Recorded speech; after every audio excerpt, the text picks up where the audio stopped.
wind has come to the Mat-Su Valley, and so have the Chugiak Chinooks for one final matchup with the Mat-Su Miners here at Herman Brothers Field. Trey Yanity joined alongside Howie Boxley for this matchup between the Chinooks and the Miners. Excited for another big-time game down the stretch here in the season. Howie, before we get into it, let's take a look at the highlights from the Miners game with the Pilots earlier this week. It was another frustrating game for the Mat-Su Miners against the Anchorage Glacier Pilots here in the fourth inning on a single into center field that brought home a run for the Glacier Pilots. Tyler LeBrun argues a call at second base after a bobble by Carter Young. He gets thrown out of the game. Nick Sorelli here hits a home run in the sixth inning. That ties the game at 2, and the Miners had life, but it was too little too late as the mistakes caught up to Mat-Su. A ton of wild pitches. This one here brings home a run, and the Pilots take down the Miners 5-2. Yeah, another tough loss at the top of the standings. They look to bounce back tonight. Hey, no Zach Philos on the mound for Chugiak. It's going to be Andrew Tillery for the Miners. We're going to have lineups, keys to the game, and much more coming your way next. The Miners and the Chinooks for the final time this season coming up next.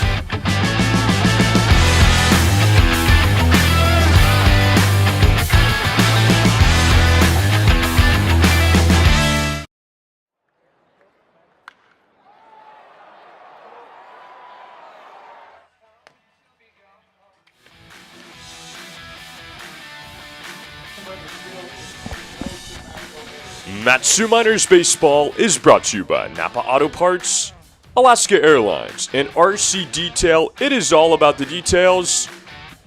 And the first pitch tonight is going to be brought to you by Andrew Tillery. He is back on the mound after a stint on the COVID IL. He is returning. We saw him in relief the other night for just an inning. He looked excellent in that game. He is set for his first start back tonight. From the windup, the first pitch is going to be called strike. Number 1 is Ben Weaver. It's set to lead it off tonight for the Chinooks. The center fielder goes down 0-1 is Tillery. And his return starts it with a strike. Leaving it up there with a fastball in the dirt. Now 1-1. Howie, as we get the game started tonight, what do you expect out of Andrew Tillery on this beautiful sunny night in the Valley? 1-1. In the dirt again, now 2-1. Tillery looked great in his relief appearance on Saturday. He pitched the 5th inning in that game against the Glacier Pilots, a 1-2-3 appearance for Andrew Tillery, who struck out one man. And for Tillery, just trying to knock the rust off. This is probably going to be his last start until the playoffs.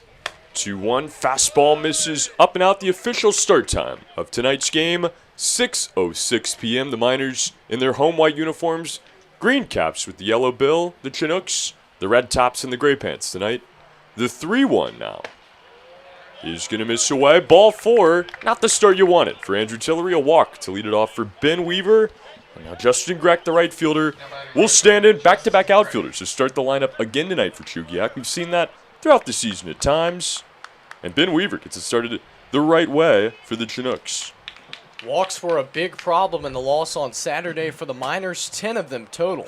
In the game against the Glacier Pilots, they also hit 2 men, trouble commanding the zone, a ton of wild pitches in that game. First pitch, swung on and drilled. Down the left field line, a fair ball, it rolls on it. The left fielder, Alex Hellman with it.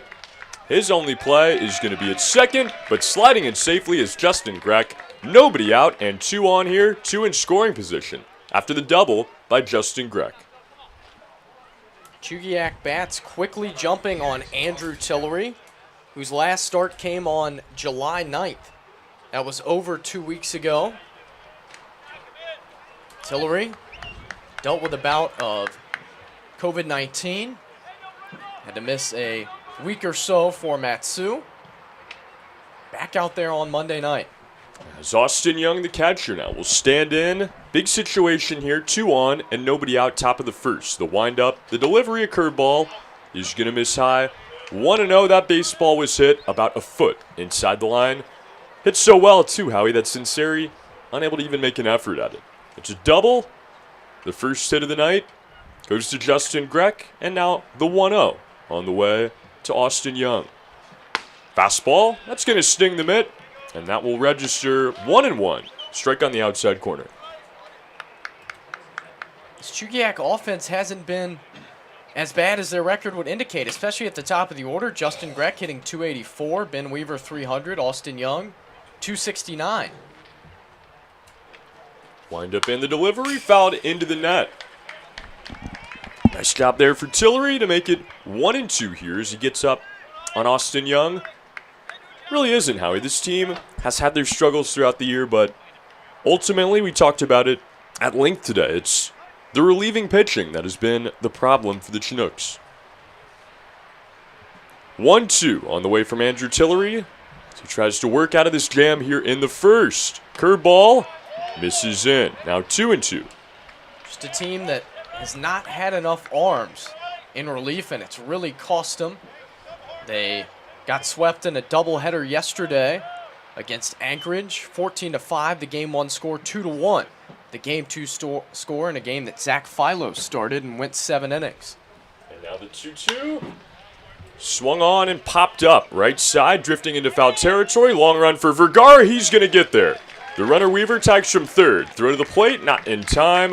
And a sacrifice fly on a foul ball will bring in the first run of the game for the Chinooks. Here in the first inning, RBI is going to go to Austin Young there as he gets it started with the first run driven in. 1-0 Chinooks on the sac fly.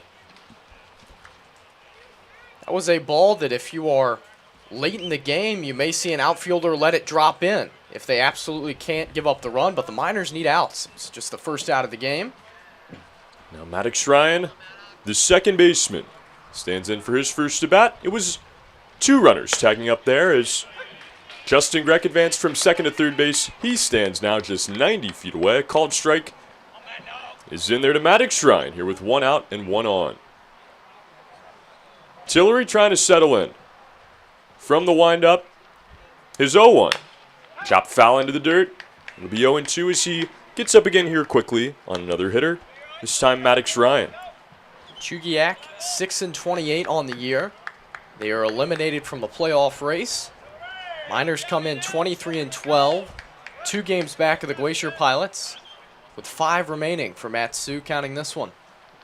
The windup, the 0-2. Fastball up and out. As we get into the show tonight, guys, one of our favorite parts, as always, of our broadcast, getting to know where you are watching or listening from tonight. We have the Weems, of course, Farmington, Missouri, represented as the 1-2. Called strike 3. Tillery bounces back with a looking strikeout. His first K of the night goes to Maddox Ryan, and now Jack Lawrence, the power-hitting first baseman, will stand in with 2 outs and that runner on third base. Miners 7-2 against Chugiak overall. This will be the final game of the season between these two teams, as the Miners try to win the season series at Herman Brothers Field. These teams have split the first 4 games, with Zach Philos the winner in the 2 times the Miners lost. Wind up the first pitch, a curveball in the dirt. Heidel does a brilliant job of getting over on it. Keep that runner at third base. It has been a dominant season series for the Miners over the Chinooks this year. Really been dominant for everybody when they're playing the team from Chugiak. They've remained in the basement for the entirety of the season as the 1-0. Fastball misses in, now 2-0. Tillery, a big 6'3" right-handed pitcher, 220 pounds. He is 0-3 on the season coming in. This is his 5th start. Shakes off the sign, and now set to deliver the 2-0. Another fastball, another miss inside. And how, earned runs-wise, Tillery's had a different kind of season than most of the guys on this team. It's been incredible. Him, along with the Chinook starter in this game, Tim Watkins, have given up a ton of unearned runs. Tillery, 14 runs, just 4 of them earned. The 3-0.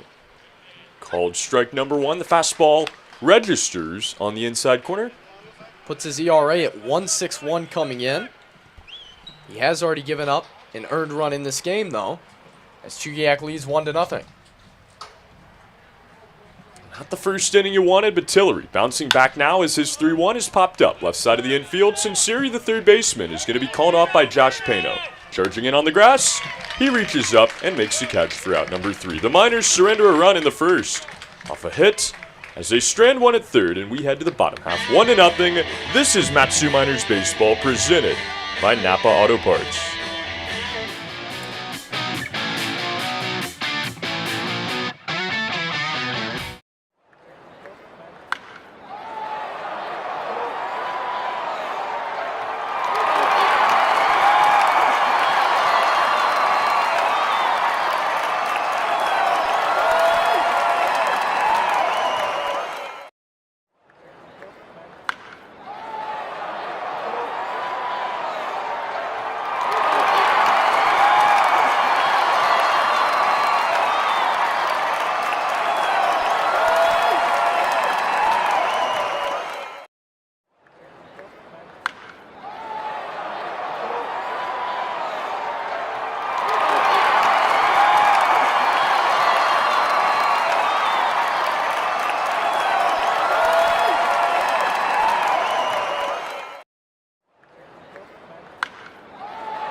Time for the bottom of the first inning. This is Matsu Miners Baseball presented by Napa Auto Parts. Trey Yanity and Howie Boxley joining you tonight as the Miners will come to bat for the first time this evening.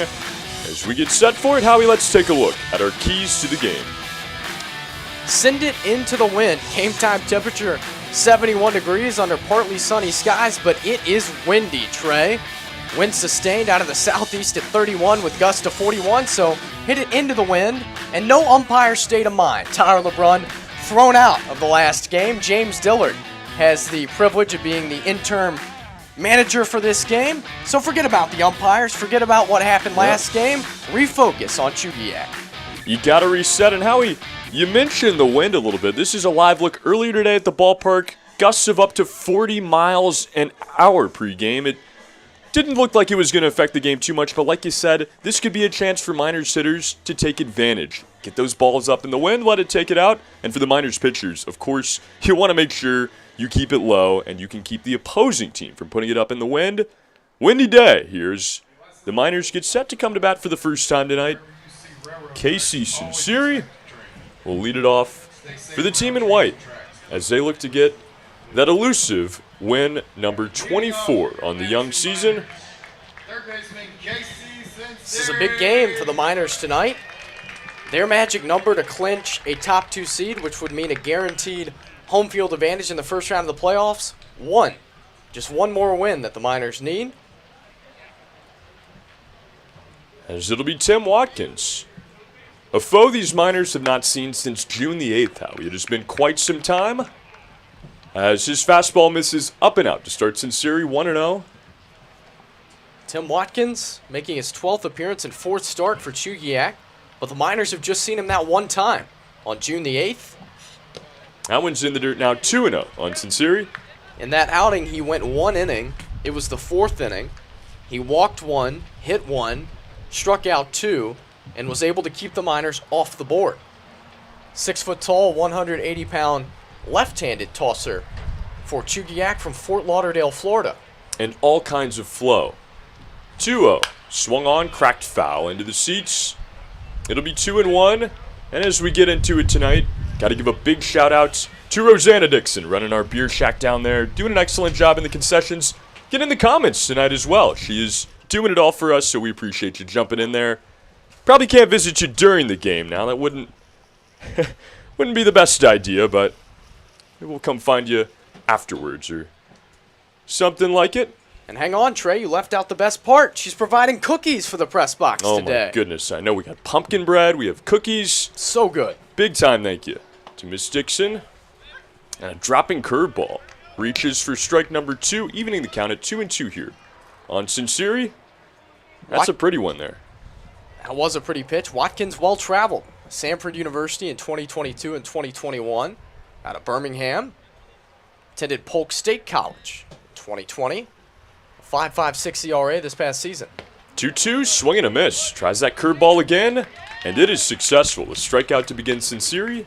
And now Josh Pano, the player of the year, Howie, will come to bat. Has so much going on this weekend, and a lot to get into as we start the game tonight.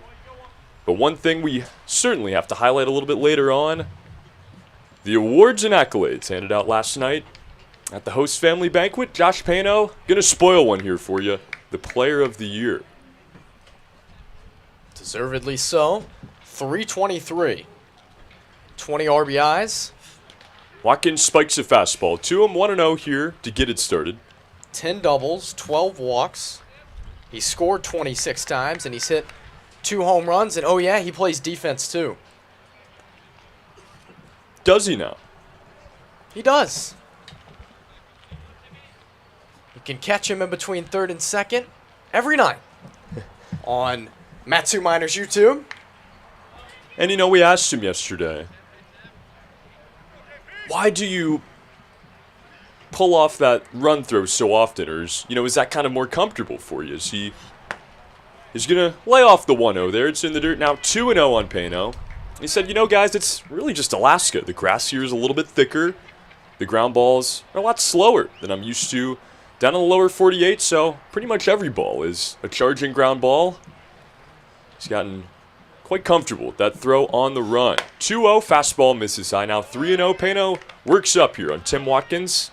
Watkins working exclusively out of the stretch. Mention all those unearned runs for Andrew Tillery in the top of the first. How about Tim Watkins? 13 unearned runs allowed by Watkins, who's allowed 24 total. And he's going to allow a walk here to Josh Pano, the first base runner of the night for the Miners. Pano reaches on 5 pitches, and now Blake Avila will come to bat for his first of the night. The first baseman, again, Howie. How do you feel about that decision, allowing Blake Avila to get 2 consecutive starts in the field? It was certainly one of the first things that I noticed when we received the lineup card from the coaching staff today, and I thought that it was a pretty good idea, you know, get his feet wet. You never know what's going to happen down the stretch. You might need Avila playing first base if Nick Sorelli comes down with an injury. As the runner goes for second, throw down there. Pano slide, a good one. As the ball hits off his back, it looks like he might be in some pain. Oh no, a base though is stolen by JP. As he goes down to a knee there on second base. That's no fun, Howie, but he does get a free 90 out of it. It's hard to tell where that ball caught him. Like you said, maybe in his back, which would be best case scenario. Got to try to keep it away from the extremities, the wrist, and the fingers. But he is smarting down there at the second base bag. 5th stolen base for Josh Pano, who is allowed a little bit of time by the first base umpire, Levante Palmer. He goes on the first pitch, protected by Avila. 0-1 the count. Now on the lefty, exchanging a laugh there with Levante Palmer. Grimaces and shakes it off. He's tough. The 0-1. Curveball and another called strike. For as inconsistent as that fastball has been to start the game, Howie, that curveball has been money so far. Going to the breaker early and often is Watkins. He's walked as many men as he struck out. That trend's continuing here in the first inning. 22 walks, 22 strikeouts coming in, and now 23 for each of those categories. And now 1 pitch away from a strikeout of Avila. The 0-2 looks back the runner and now delivers. Curveball misses away off the glove of a new catcher tonight. Ty Beckett's going to roll to the backstop, and Josh Pano is going to run on over to third base. Another free bag for Pano. And with 1 out, a runner just 90 feet away for Blake Avila as he works it back to 1-2. That almost looked like a potential cross-up there on a ball that was away, but Beck got leather on it, couldn't secure it. First time behind the plate that the Miners are seeing Ty Beck. We've seen Austin Young, Davis Beavers, and now Ty Beck for the first time. The 1-2 on the way to Avila. Curveball misses away, and another one is going to skip away from Beck. This rolls to the wall, and Josh Pano is going to jog on home. 1-0 Miners. As Pano scores on the pass ball. 2 here in the at-bat to Avila. Their first lead of the night, and Howie, their first lead in what feels like decades over the Chugiak Chinooks.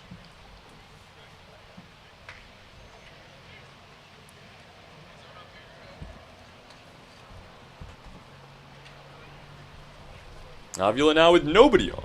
In a 2-2 count, here's the pitch. In the dirt, after going down 0-2, Avila works it back to a full count at 3-2. Avila so far has just been watching Josh Pano do a lot of running. A stolen base on the first pitch of the at-bat. A couple of pass balls has chased him home.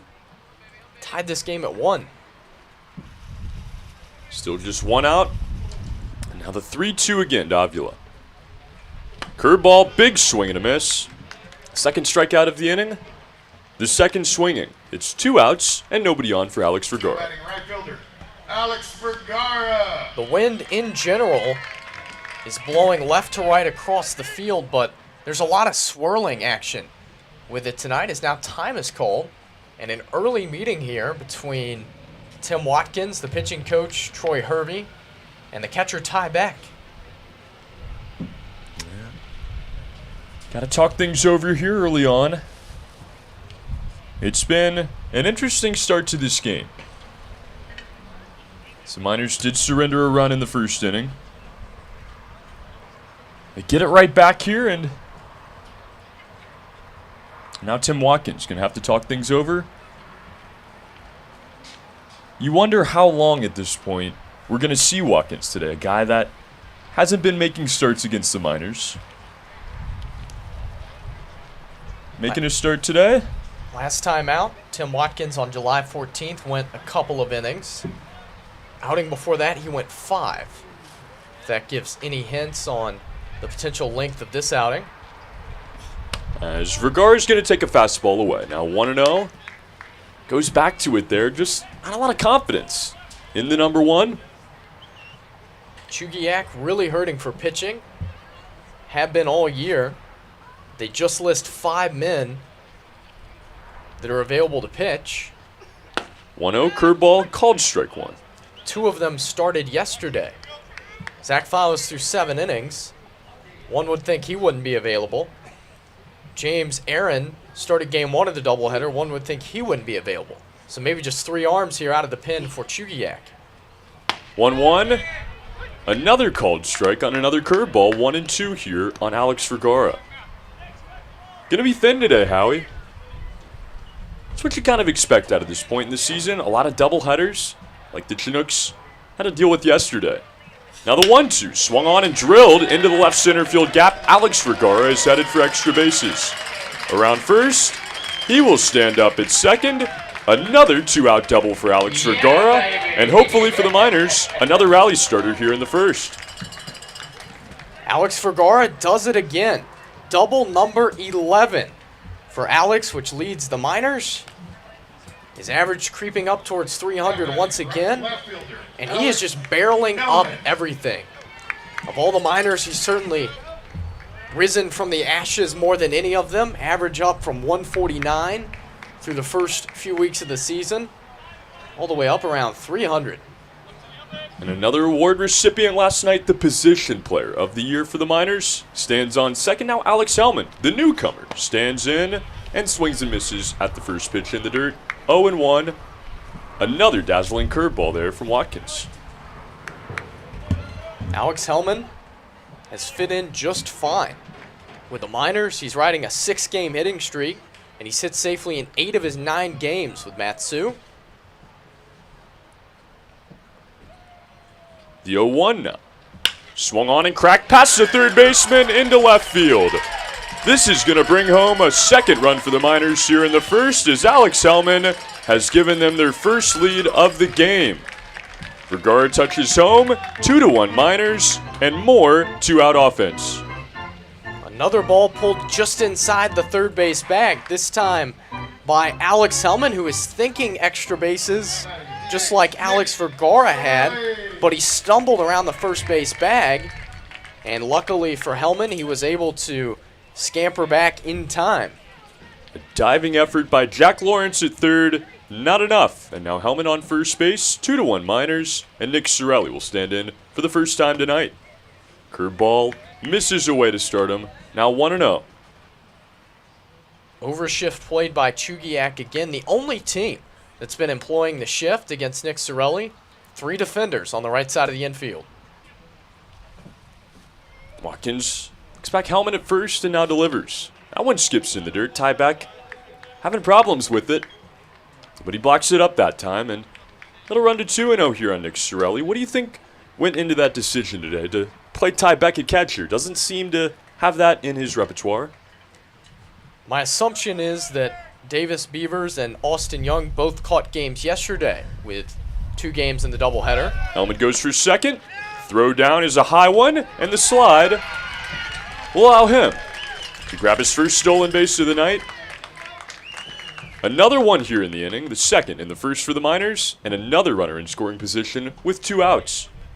3rd stolen base of the season for Alex Hellman, who just got in a couple of weeks ago. 3 for 5 now in swipes. Such a great start to his Miners career. Going to be a short one as we begin to come to the end of it. And now the 3-0 to Sorelli. Fastball away, ball number 4, and another 2-out base runner. It's almost like this is the Miners brand, Howie. They've been so good with 2 outs and 2 strikes recently. And they're showing it again here in the first inning. They picked up 2 hits, a walk, and a run so far with 2 outs. As Brandon Heidel will try to keep his hot streak going. 3-game hitting streak for Brandon, who's 7 for his last 19 with a homer. Had a homer in the 9th inning of game number 1 against the Pilots last week. First pitch, swing and a miss. Fastball, blocked up again there as it took a little skip in the dirt. Tybeck bouncing back now, but I think you're right, Howie. I think this is one of those situations where you kind of ran out of guys and you need somebody to be the emergency player. First and second, 2 outs. In the bottom of the first, the Miners 2 runs in. They lead it 2-1 over the Chinooks. Watkins delivery. Check swing, called strike, number 2 on Heidel.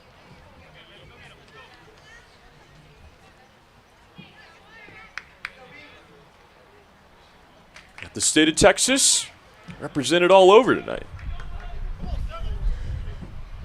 So we had Colleyville, Texas, the Regara family. Thanks for being here, guys. Diana Canales as well. And now the 0-2 to Brandon Heidel.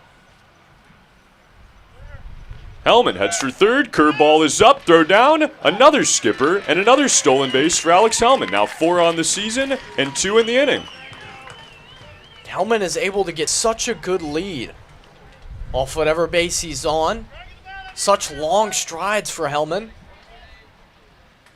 And he just swiped third base, which isn't easy to do.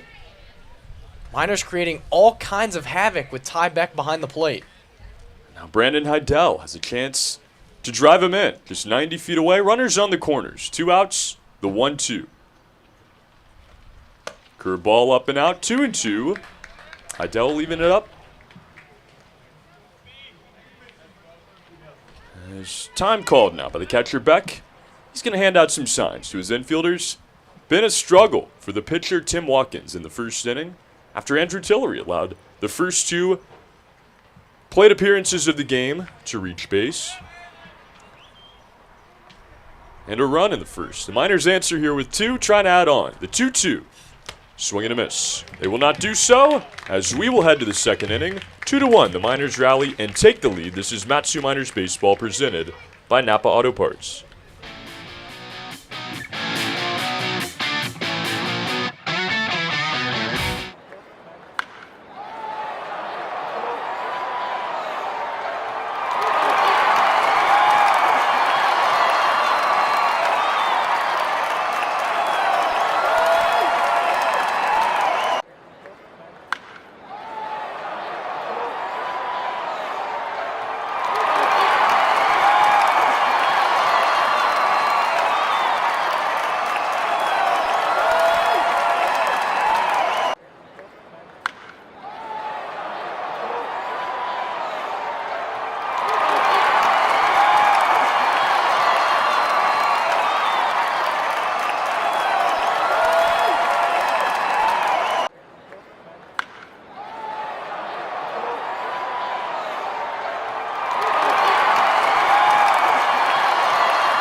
Two to 1 Miners as they take the lead in the bottom of the first inning.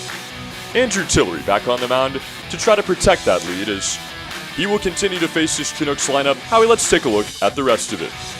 Starting lineup presented by Alaska Airlines. Ryan Matheson will lead off here in the second inning. He's playing first base. Alec Beeman batting 7th, playing shortstop. Ty Beck, the catcher, batting 8th. Will Kelly rounds out the starting 9 for John Groff and plays left field.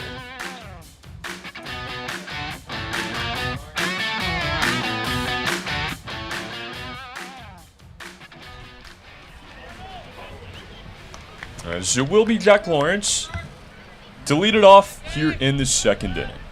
Andrew Tillery, a strikeout in the first, just 1.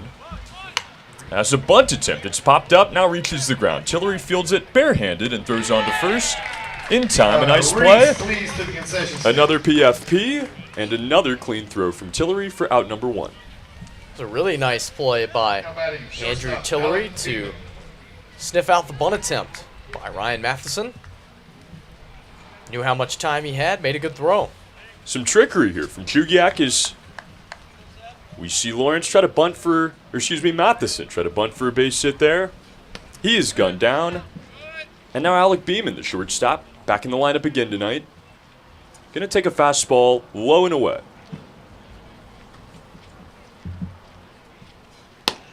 Another fastball from Tillery, another miss.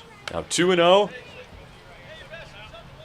As, we kind of reflect on it, how we got to thank you again for covering the last matchup between these two. It feels like I missed a lot. We have Beeman back in the lineup now. Is another fastball, same spot.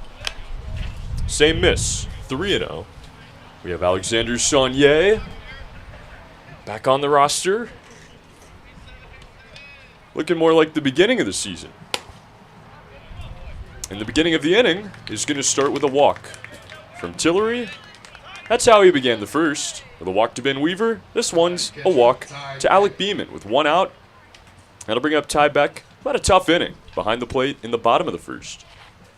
Ty Beck catching for the 6th time this year for Chugiak, so he's done it before, but he looked awfully uncomfortable in the bottom of the first. A couple of passed balls and 3 stolen bases. He's going to take a strike to start it. Another fastball from Tillery. What do you think the sequence is going to look like throughout the night? A lot of fastballs early, like we're seeing? Tillery's one of those guys that's more unpredictable than most on the Miners team. Fastball, curveball, slider, changeup, and he does a great job of mixing in all 4 of those pitches. Tough to guess what he's going to throw next. The 0-1, swing and a miss. As he had Ty Beck guessing there. I don't think he was thinking fastball. Maybe he was. He was late on it. It is 0-2 now. Fastball plays in the low 90s.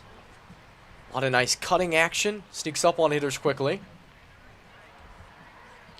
Ready on lefty. That one swung on and drilled into left field. It's going to drop for a base hit. The second of the night for the Chinooks. And now runners on first and second. With 1 out, that'll bring up the 9-hole hitter, Will Kelly. Tillery, originally from Savannah, Georgia. Attends NC State University. And that reminds me, Howie, is Tillery listed as Midland, Georgia on the roster last night. Said it was more like Savannah. And we had a shocking revelation of our own at that banquet with a player pronunciation. Tillery looks back the runner at second and now delivers. Swing and a miss. A good start here to the at-bat against Will Kelly. It'll be 0-1. And we have to apologize as I tell you this to the Tozen family. We found out it is Cole Tozen last night. Cole, pretty secretive with that information throughout the season. As that one swung on and lifted to the right side of the infield. A pop-up here for Cade Manning. The second baseman gonna make the play for out number 2. Can of corn. And now 2 gone with 2 on for the top of the lineup in Ben Weaver. Infield fly rule there. Retires Will Kelly. And yeah, I thought that we had a new closer. Closer of the year, Cole Tozen. Who is this guy? Can't wait to tell you about him when he comes up because he's a pretty good pitcher. Yeah, it doesn't look like he's too bad from what we've seen. I mean, never met the guy, never called one of his games. First pitch to Weaver. Swung on, grounded to the right side of the infield again here. It's Avila with it. Long run for Tillery as he will win the race, receiving the toss and stepping on the bag for out number 3. The Miners strand 2 this inning as they will come back up with a 2-1 lead. This is Miners Baseball on YouTube.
Andrew Tillery bounces back with a solid second inning. The Miners are going to try to come out with a solid second of their own on offense.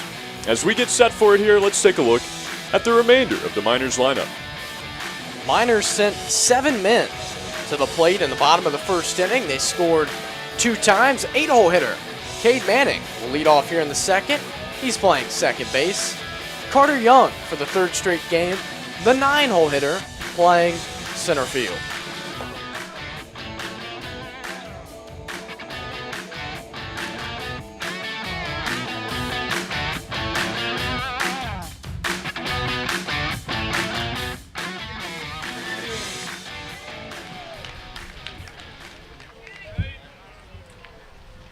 What a gorgeous night for baseball. We've had rain in the forecast for about 2 weeks, it feels like now. Not a lot of sunny days. Gotta knock on wood here, Howie, but we've had 2 in a row. You could argue 3 out of 4 and more in the forecast. For the rest of the week, we are thankful for this sunny night. Another start at second base tonight as he ropes this one down the right field line, drifting. It's going to end up foul, and even the count at 2-2.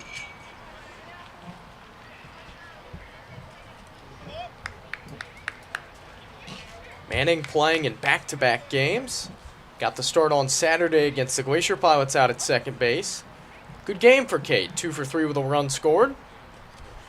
We've seen him at second base a decent bit this season. We've seen him at first base. Seen him be the designated hitter. As that one's going to miss away now, 3-2. We'll run the count full. Howie, what do you think is the best spot for Cade Manning to be in, position-wise?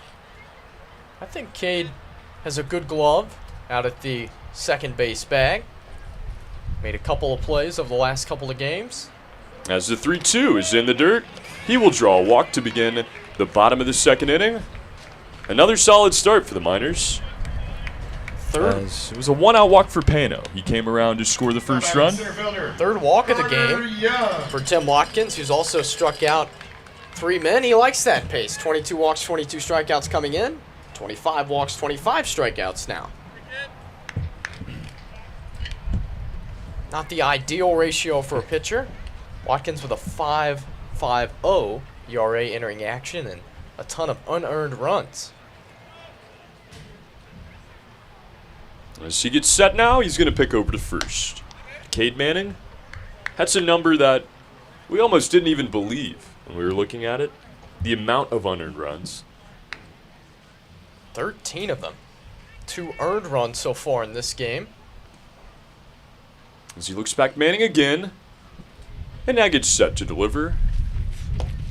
Fastball misses away. It'll be 1-0 here on Carter Young, the center fielder, in for the first time tonight. 3rd baseman Jack Lawrence playing in on the grass, thinking that Carter might try to sacrifice Manning over here. He did so successfully in Saturday's game. Lawrence has seen the tape. As the 1-0. Another fastball, another miss outside. It'll be 2-0 here on Carter Young. That was one of the most fascinating parts about that game to me, Trey. We saw 4 sacrifices in it. 1 by the Miners, 3 by the Glacier Pilots. 3 of those 4 men that were sacrificed over came around to score. Small baseball, Howie. It's the name of the game, especially here in Alaska. A long look at first, and now the 2-0. In the dirt, it's going to skip past Beck. This one rolls to the fence. Cade Manning around second. He takes a wide round, looks at third, and will remain at the 2 base. A pass ball. Check me if I'm wrong, Howie, but the 3rd of the game already for Ty Beck in 2 innings. One of them allowed a run. That one allows Cade Manning to get to second base. Still nobody out, and now a 3-0 count for Carter Young.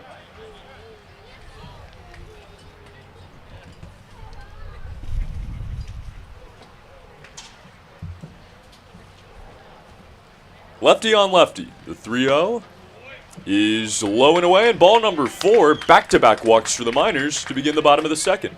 Now batting 3rd baseman Casey Sinceri. Huge game down on the peninsula today. The final game of a 5-game series between the Bucks and the Oilers as the playoff scenarios begin to slowly dwindle. Mentioned at the top of the broadcast, Miners' magic number to clinch a 2 seed is 1. That's the magic number for the Glacier Pilots to clinch a 2 seed as well. Things really starting to shake up here in the ABL as that one skips in the dirt.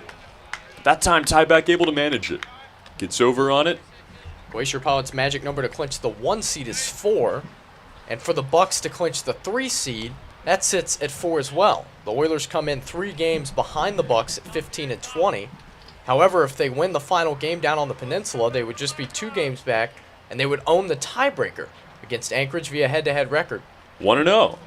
Curveball, called strike. Number 1 on the outside corner. All of that to say, Trey, we don't know what the playoff matchups are going to be yet. They are TBD. I was going to say, Howie, we go in circles and circles on this. Who's going to make the playoffs? What are the matchups going to look like? Who's going to have to travel where? But with just 5 teams in the hunt and 4 of them making the playoffs, and only a 40-game season, things can really come down to the wire as Watkins is going to step off and spin around. He looks back Manning to second, and now retoes the rubber for Sinceri. Only thing we know for certain is who the 4 playoff teams are. Yeah. These Chinooks, the only ones left out. In 2022, both runners go. That one's fouled off. They'll have to head back. Double steal is on. Sinceri trying to protect. He ends up being the bane of that attempt. And it'll be 1 and 2 here on the third baseman. Still nobody out in the inning, and 2 on. Love the aggressiveness of the Miners early on. They've already stolen 3 bases. Trying to put Chugiak away early in this game. Already run ruled him twice this season. And threw a shutout against him. That one's chopped into the dirt. Another foul ball. We'll do the 1-2 again. RJ Elmore. The only complete game of the season for the Miners came against these Chinooks in Chugiak a couple weeks ago. And Howie, you called it.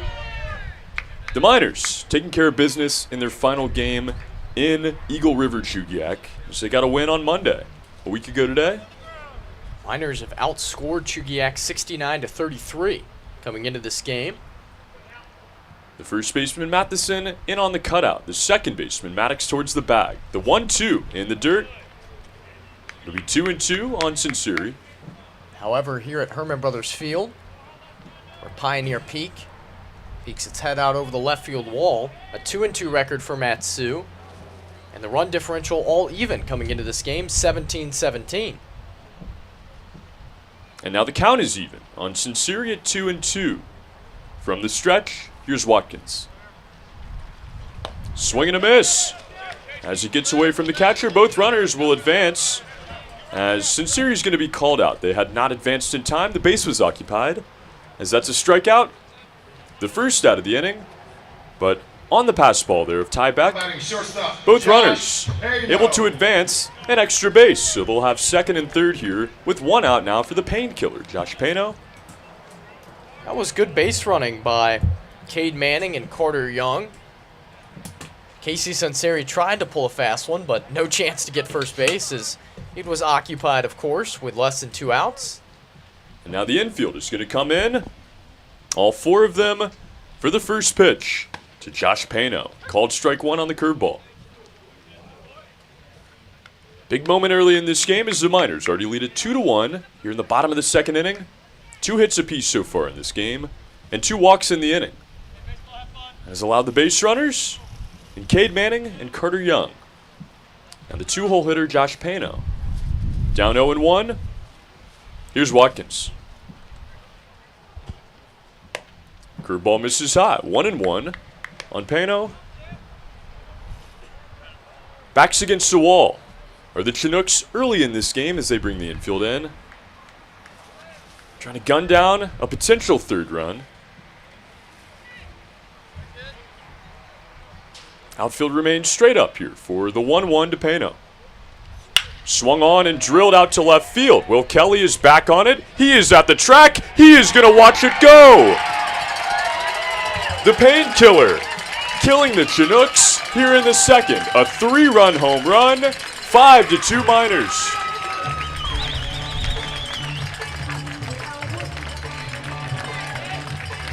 Josh Payno tees off again.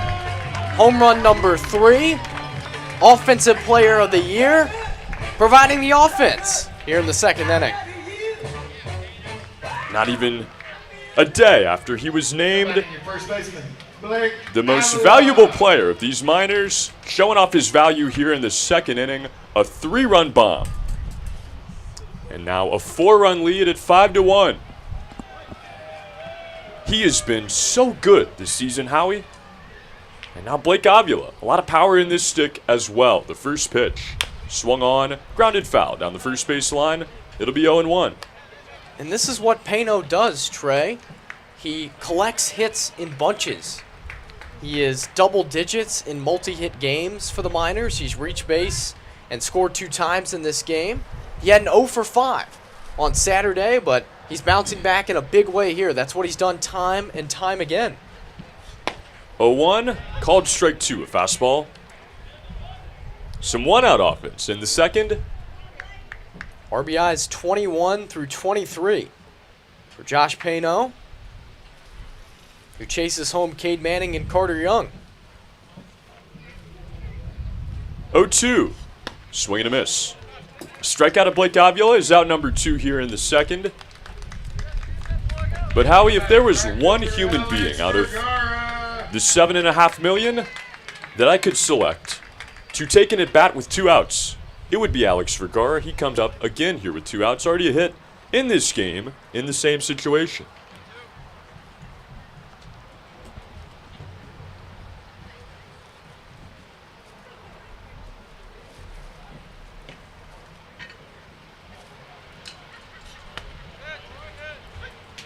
Called strike 1 on the outside corner. An odd game for Tim Watkins to this point. All of his outs recorded via strikeout. He has 5 of them. However, he's walked 4 men and he's given up 3 hits, including a 3-run home run to Josh Payno. 0-1 now. Swing and a miss. 0-2. Looking for another strikeout here. That's a great point, Howie. This has been an odd start, but looking at the numbers coming in, and I know, Howie, I know you're one to not gain too much context from the numbers, but that was kind of a telling story for the season. We're seeing it again tonight. Alex Vergara set to face the 0-2. Change up away, 1-2 on Vergi. Vergara will be in Nashville this fall. Lipscomb. And now the 1-2 on the way. Inside a fastball there. Misses 2-2. Really interesting story that Vergara told about that move to Lipscomb. Casey Sunseri's coach, Alex Vergara's teammate here in Matsu, actually got the ball rolling on that. The 2-2 now. Chop foul in the dirt. A stinger there. Looked like it might have got a bit of the ankle.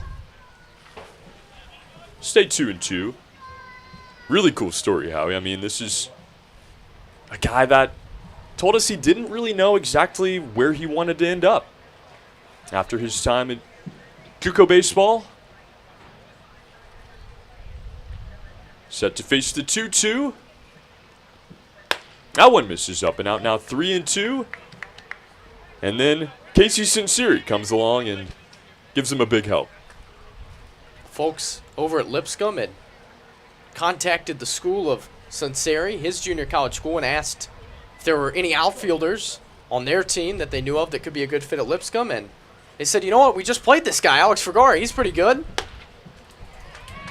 Looks pretty good there. He works back from down 0-2 to draw a walk. Reaches base for the second time tonight, as he will remain 1 for 1 in this game. And another guy that is 1 for 1 tonight with an RBI, Alex Hellman. The second of the 2 Alexes that we've seen back-to-back in this lineup for over a week now. Comes up again. He made it 2-1 Miners. It's now 5-1 Miners in the second with a runner on first base and 2 outs. The first pitch. In the dirt, 1-0 on Hellman.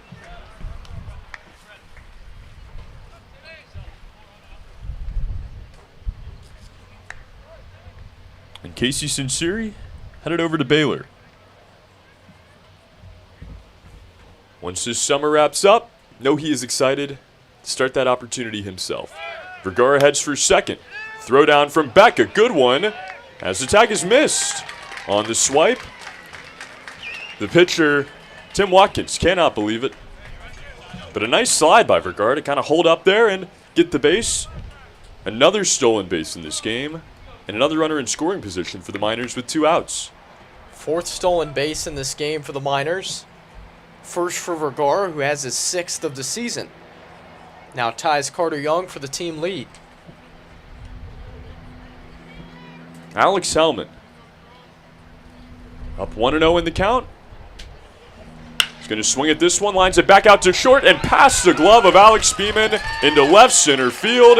This is going to bring home another run. Hellman aggressively tries for second. He is there on the slide. He will drive in another run in this game. 6-1 Miners in the second. Credit all around on that baseball by Alex Hellman, which was scorched out to shortstop. Alex Vergara, the runner at second base, checked up a bit, got in the way of Beeman, who had no chance to see that baseball, hopped over his glove into left center field, and then Alex Hellman tests the arm of the Chugiak outfield, and a hustle double for Alex on a ball that normally wouldn't produce a double. Second RBI of the game. So much speed and so much raw power. Love getting to watch Alex Hellman play. Drives home another, 6-1 Miners, and now Nick Sorelli. First pitch, curveball, called strike one on the inside corner. I mean, that ball was smoked probably near 100 miles an hour by Alex Hellman. And a single probably 99.9% of the time, but Hellman was seeing 2 all the way. Just drilled that baseball. Now the 0-1 to Sorelli. Swing and a miss, a big swing. He was trying to make it 8-1. Here in the second, that'll send him down 0-2. And like you said, Vergara kind of getting in the way there for the hitter Hellman.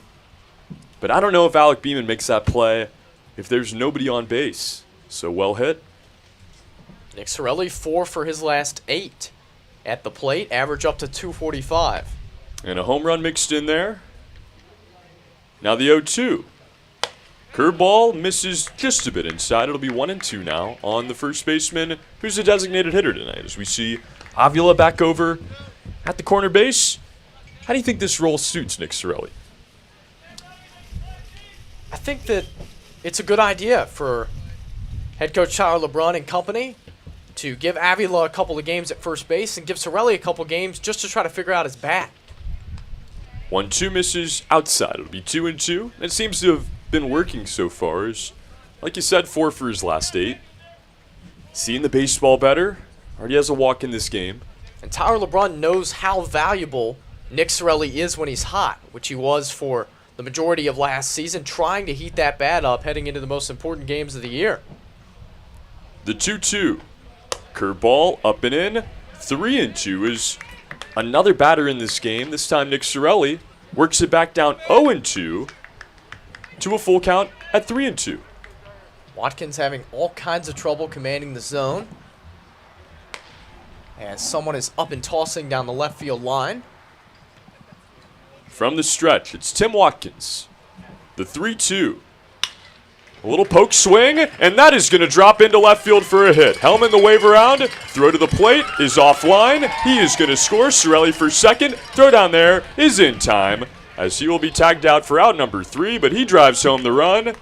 And the Miners will expand this lead now 7-1. Another little flare base hit. 14 Rickard getting in there, saying it best, putting them all together. We're seeing it on full display here in the second, as we will hit the third. The Miners bust this thing wide open. 7-1 Miners baseball on YouTube.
An offensive explosion for the Miners in the bottom of the second. They lead it 7-1. We had home runs. We had flare base hits, doubles, singles, and a lot of offense as the Miners bust this thing wide open. Now all they have to do is protect the lead as Andrew Tillery back onto the mound. A long wait for him. He toes it and delivers the first pitch to Justin Greck. A curveball in the dirt. 1-0 on the right fielder who has a double in this game. This is what we have been waiting to see over the last few days. The Glacier Pilot staff is excellent along with their bullpen. 1-0. Tipped into the mitt. It'll be 1-1. It's been frustrating. Not a lot of offense.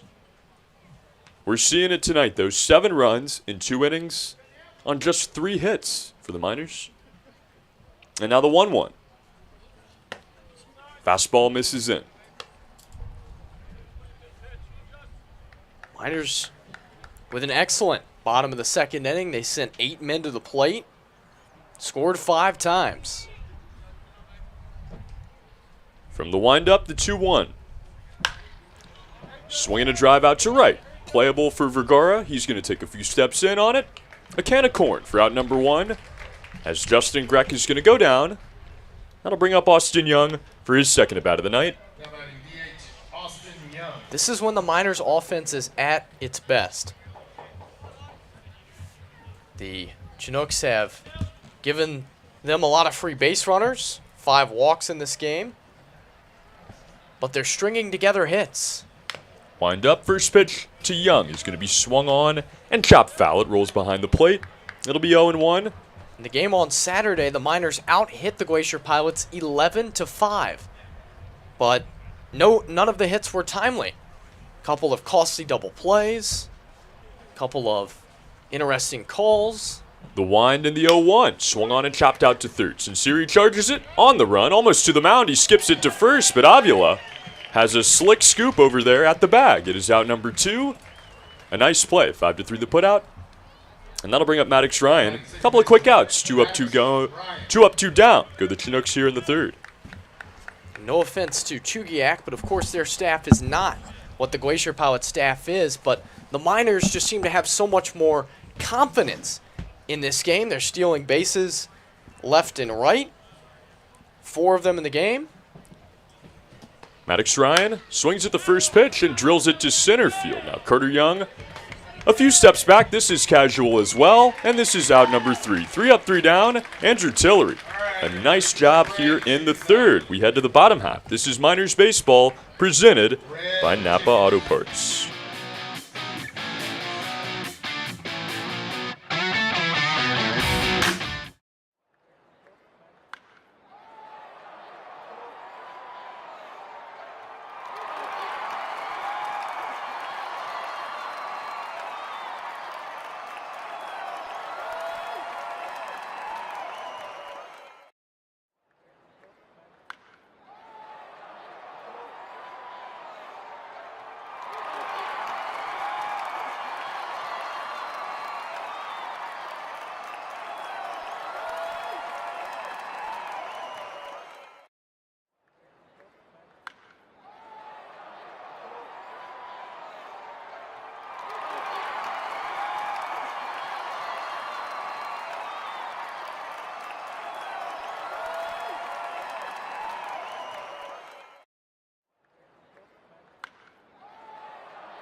Pitching, Tucker Reed.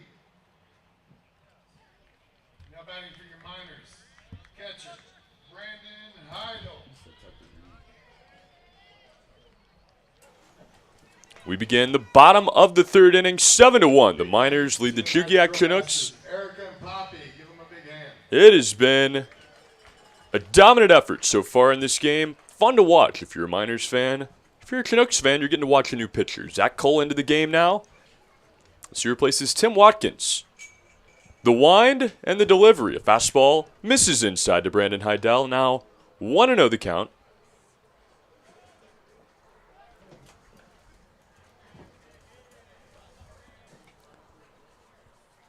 From the wind-up, the 1-0. He's going to miss high, now 2-0 on Heidel. Another start for Brandon tonight.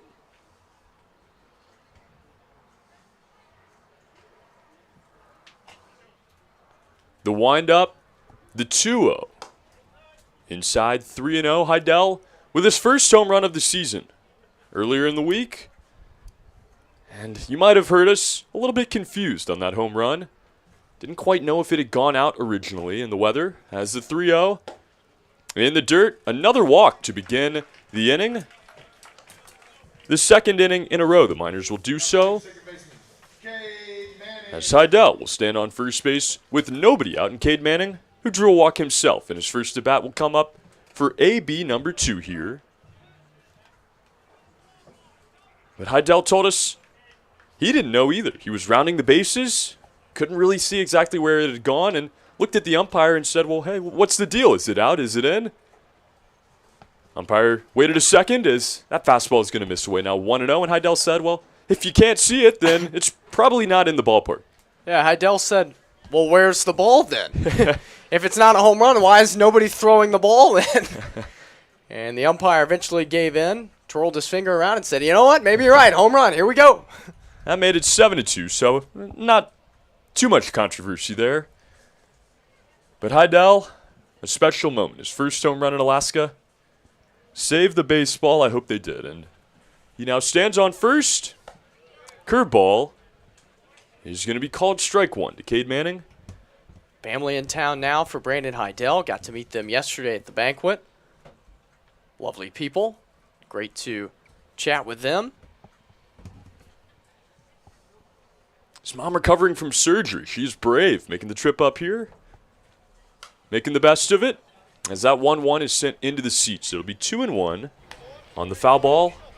Zach Cole making his 7th appearance for the Chinooks. 18 hits, 19 runs, 14 of them earned. 8 walks and 12 strikeouts over 15 2/3 innings and an 8.04 ERA. Now Cole looks back the runner Heidel and delivers a miss upstairs. On the changeup now 2-2 here on Cade Manning.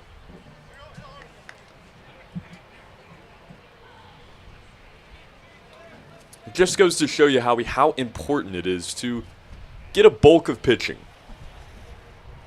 Sometimes it's talent that outweighs that even, but just to have the depth of guys is so important, as the Miners do.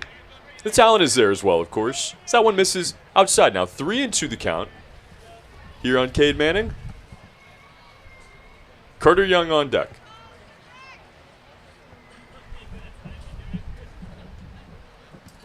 A full count for the second baseman. The delivery swung on and drilled high in the air to right field. This one's going to send back Justin Greck, although he takes a few steps in now.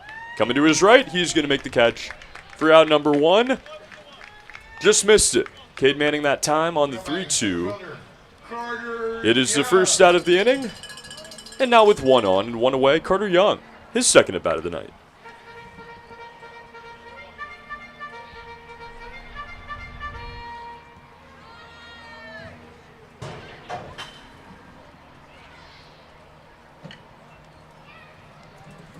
As Zach Cole delivers. First pitch, line to the first baseman, Matheson. He makes the catch and slides over to the bag. A double play. Heidel broke for second. Tough luck for the Miners as that ball was drilled off the bat of Carter Young. It is the end of the third inning. It is 7-1 Miners. They look to keep it rolling as we head to the fourth. Miners baseball presented by Napa Auto Parts.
The Alaska Highway Safety Office reminds you that when you speed, so does the chance for a crash. That's going to increase as well. Do not put your schedule ahead of everybody else's safety. Stop speeding before it stops you. This message is brought to you by the Alaska Highway Safety Office.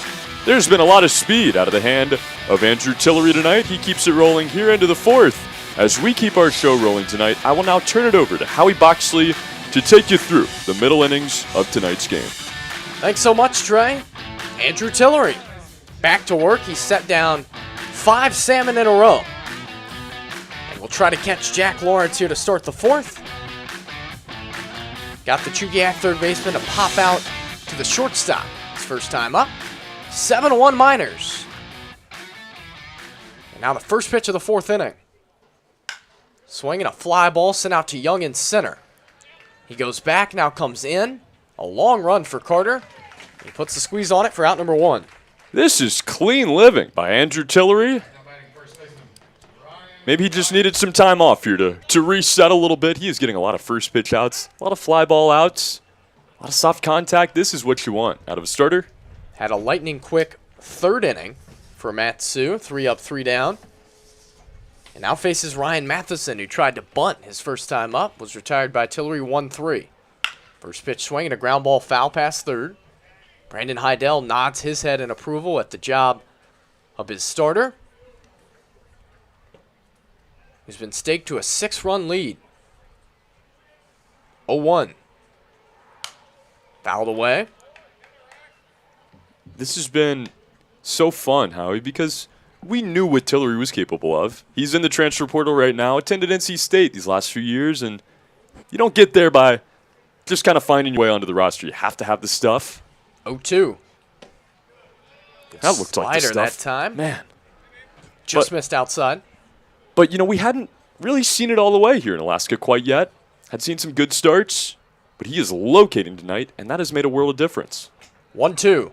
Swinging a shot into left field. Clean base hit by Ryan Matheson. It breaks up the streak of 6 straight retired by Tillery. A base runner here in the top of the fourth. That was going to happen at some point. I mean, you can't just get an out on the first pitch of every at-bat, but how do you battle now? How do you respond, Tillery? Had some trouble kind of managing the entire inning. We saw it on the peninsula in one of his most recent starts. Let that 2-out rally just continue. Alec Beeman, the batter now, takes a called strike. He's had a lot of defensive troubles behind him. 10 unearned runs charged Tillery coming into this game. I think he's truly the wild card for Matsu coming into the playoffs, maybe flying under the radar, surprisingly. 0-1. Outside, 1-1. Expect him to maybe start in the championship series if the Miners get there. We will see how things shake out with the starting rotation. Blake Avila holds on Ryan Matheson over at first. 1-1. Down and away. Good stop by Heidel. I think that's a good thing. I mean, this is a guy you can kind of use as your hidden weapon throughout the playoffs. Maybe use him as that first reliever. Maybe get him his starts, too, if the situation looks right.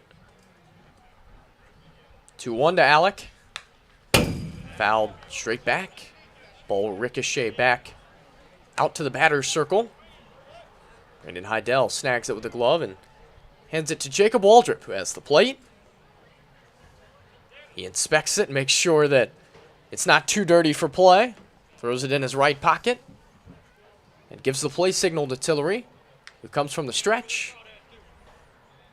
A 2-2. Outside, full now. We're missing Steve Lindsay so far tonight, but I'd be interested to hear his take. What's the qualifications? You know, when do you deem it's time to wipe off the plate or get a new baseball? That's a good point. Full count. Popped up. Right field, Vergara comes in.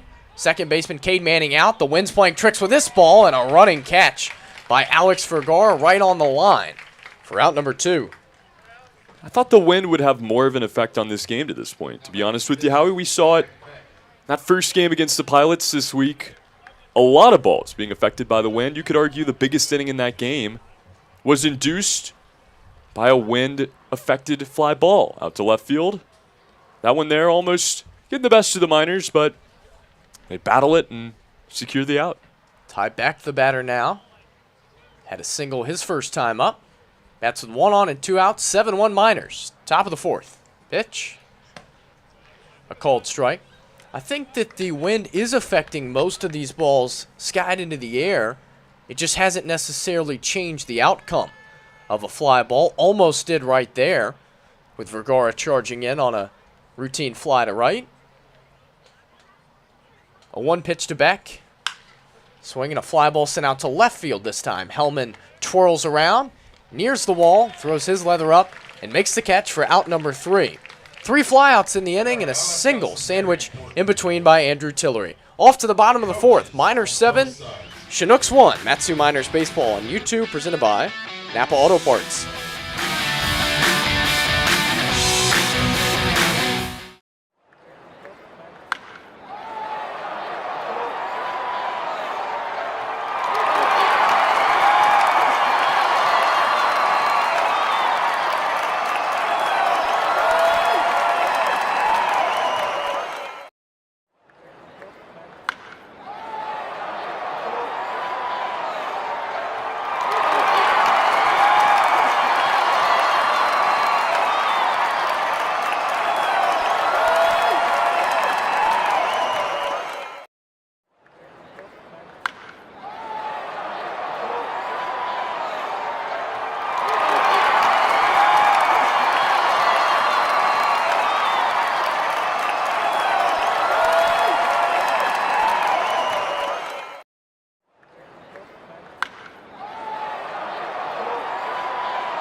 Top of the order for the Miners coming up here in the bottom of the 4th. They lead the Chinooks 7-1. And we'll go through the lineup for the 3rd time. Casey Sunseri will start it.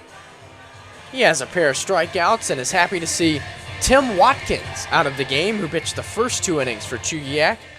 Zach Cole is taking over in the 3rd and now the 4th innings. He's a local product from Eagle River, Alaska, right down the road from Chugiak. Attends junior college in California. Walked the first batter he saw, but then got a flyout and a line-out double play. Goes to work on Sunseri. Swing and a miss. Good action on that off-speed pitch. Darts away from Sunseri's bat. One thing I love about this league, Howie, a lot of guys like this, guys that really fly under the radar. You don't hear much about them. It's hard to find information on them, but they have really good stuff. Juco product here. Cole fans the glove in front of his face. Wind up in the 0-1. Swing and a miss. Another off-speed pitch. Sunseri way ahead of that. 0-2.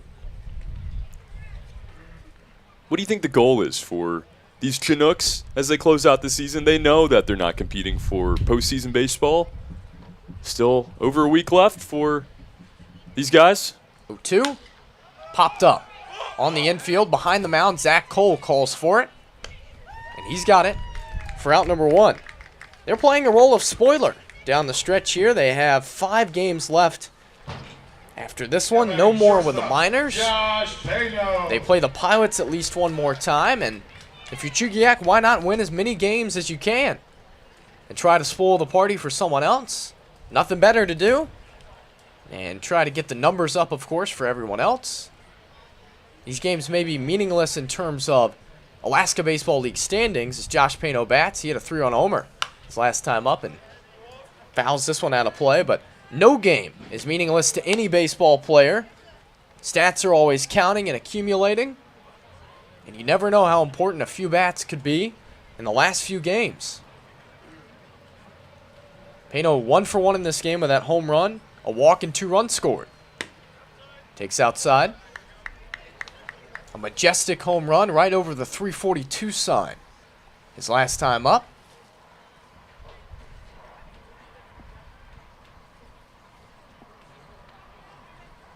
One. Called strike. 1-2 now. Decent crowd at Herman Brothers Field on Big Valley Bingo night and baseball card night. Baseball cards turned out excellent. 1-2. Out of play. They really look great. They were well done. Got to give you credit there, how you took the headshots for those baseball cards. So. Oh, absolutely not. Got to give all the credit to Jason Bristol, the man who made them up, got them all shipped out. Great job by Jason. Appreciate it. Oh, of course. Look awesome. I was really saying just credit for making head coach Tyler LeBrun even look 1-2. seeable. Grounded out to short. Beeman has it and then doesn't. An E6 on Alec. Allows Josh Pano to reach base for the third time. Yep. Sometimes that can be hard to do. I mean, it's a challenge. I mean, come on. We had to retake a few headshots. Head coach Tyler LeBrun, not here tonight, after being tossed in the last game, was the only one that had to retake his headshot because of something he did. Yeah. He wasn't smiling. Come on, coach. Trying to be the cool guy, trying to be all serious for his baseball card. Not going to fly. That's when you need one of those old school picture takers. Yeah. You know, they wouldn't be having any of that. Get the arms folded and all that. Swing and a miss. Nothing in one. You know the ones that try to make you turn your head the exact right centimeters, take 3-4 minutes just to get you squared away? It's hard. There's an axis. Am I looking, am I turning up and down? Do you want the left to right turn? Yeah, they always say, no, turn your head but not your body. Like, what does that mean? How do you do that? 0-1 pitch to Avila. Strike 2. Sometimes the props get involved, or the crazy backgrounds, all the lights. There's a lot that goes into a good school picture. That's exactly right. Sometimes you have the students trying to play a prank. Maybe wear some improper-looking T-shirts for picture day. The administration clamping down on that. 0-2 outside. Well, it's a big deal. I mean, that's... there's a lot of strategy that goes into it. You got to plan out at least a day in advance. I'm not going to act like I was thinking about it for weeks on end, but, what are you going to wear? What's going to be the thing that everybody looks at for years and years? Yeah, I really loved what my former school did. Great story about picture day. 1-2 pitch to Avila with Pano on first. Check swing. And no swing and a ball outside. This year they had a couple of kids for picture day. Middle schoolers try to play a prank and put on some shirts that weren't the most promising.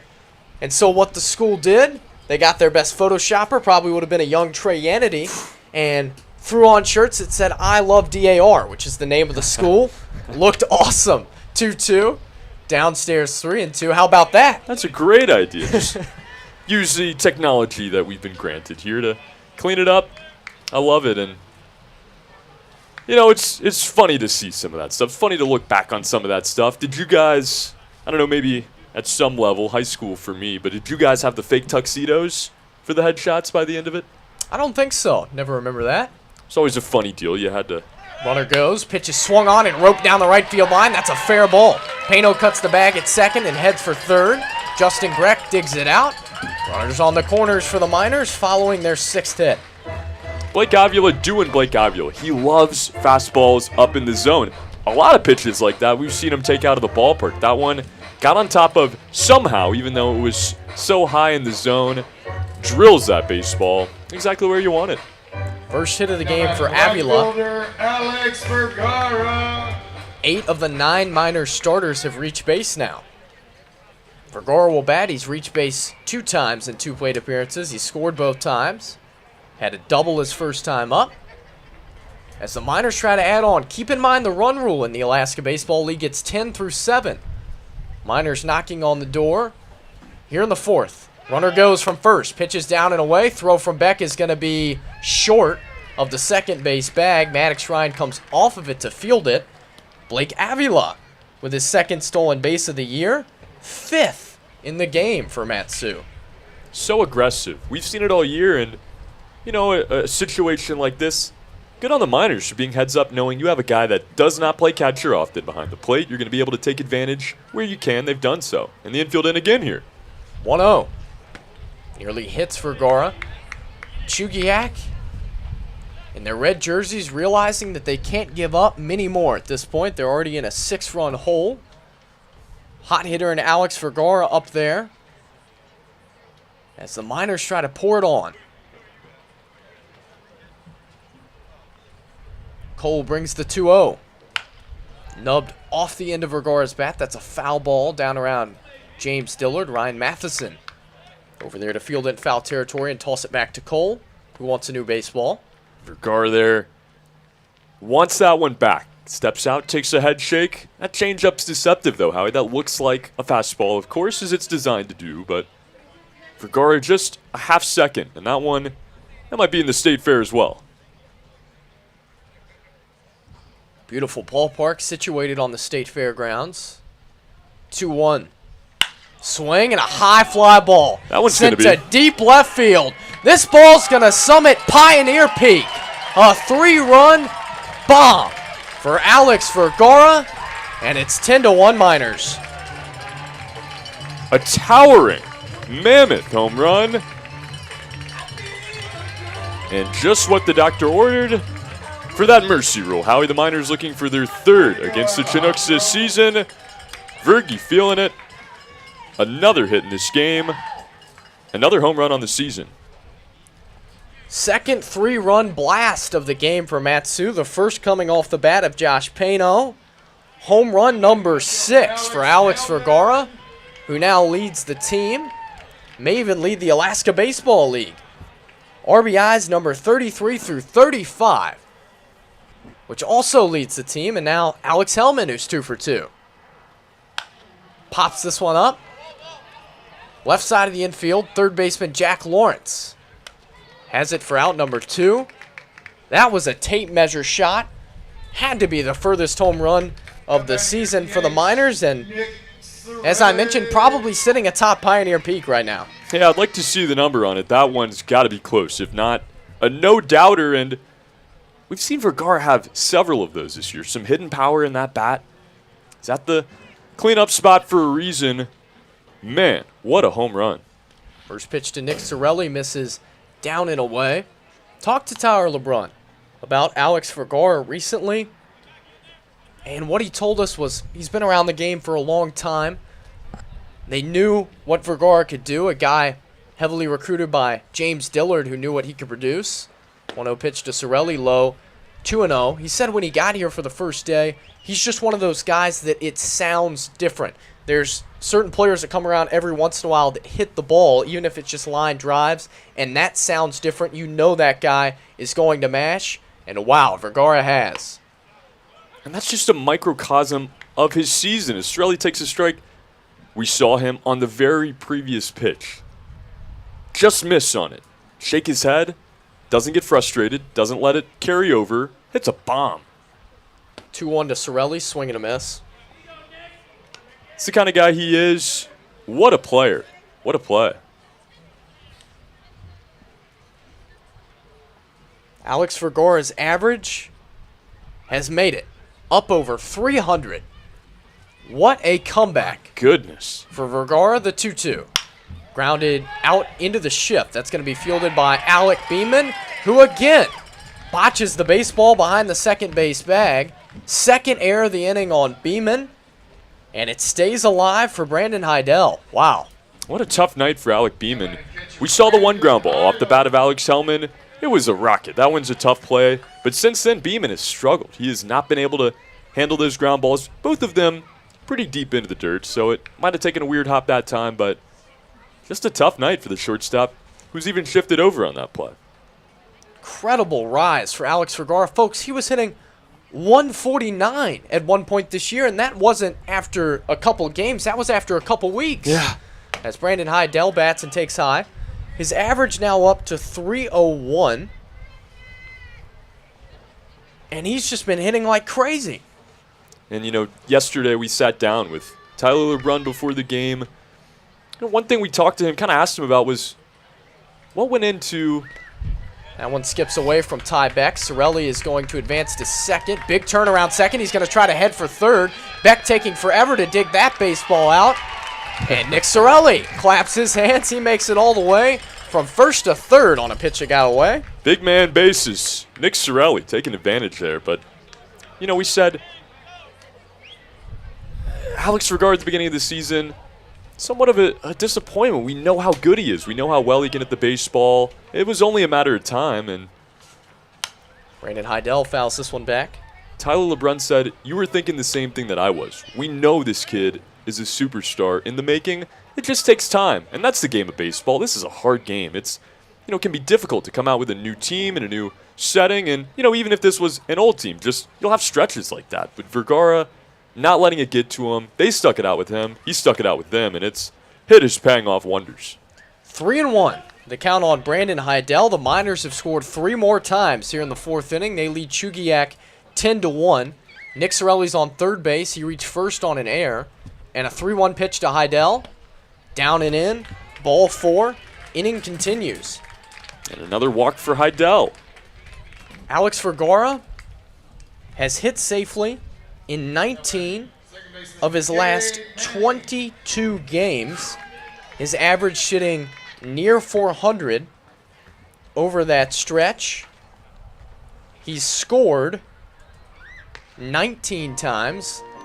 And he's knocked in 28 men over his last 22 games. If that's not your 4-hole hitter, I don't know who is, as a meeting on the mound for Chugiak.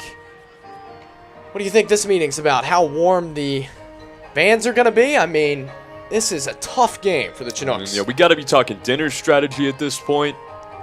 I think our good pal, Zach Cole, may be visiting our other good pal, Roseanne Dixon, here quite soon.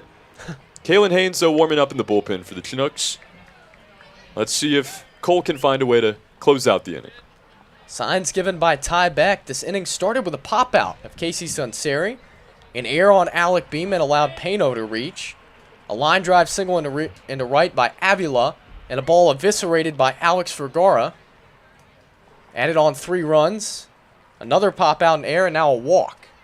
As runners on the corners with 2 out for Cade Manning. And he takes high for ball 1. You've said a lot of cool words this summer, Howie. I mean, a lot of them. Some of them on air, not enough of them, but eviscerated. That's got to be the best of the entire campaign.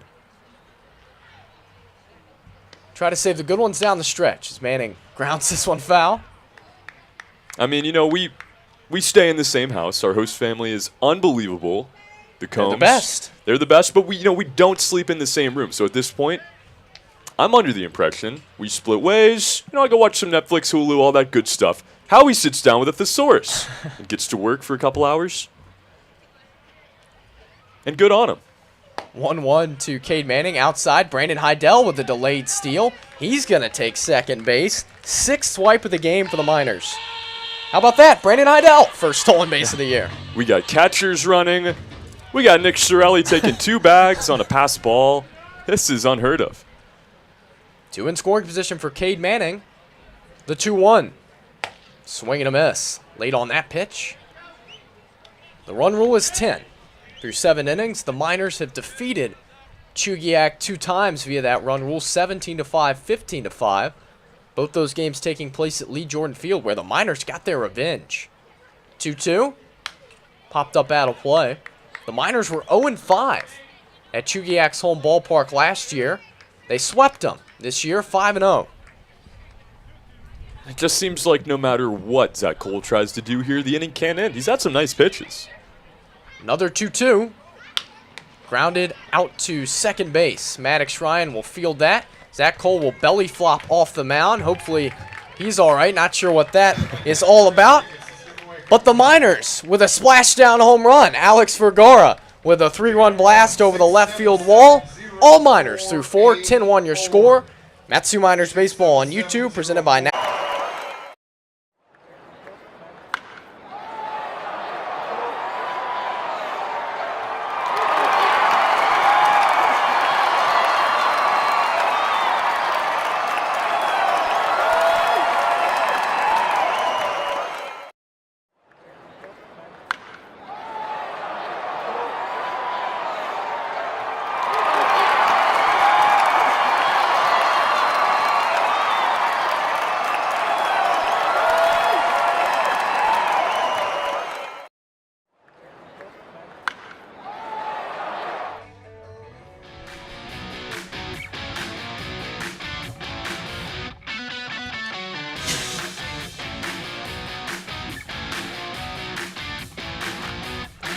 Miners are rolling.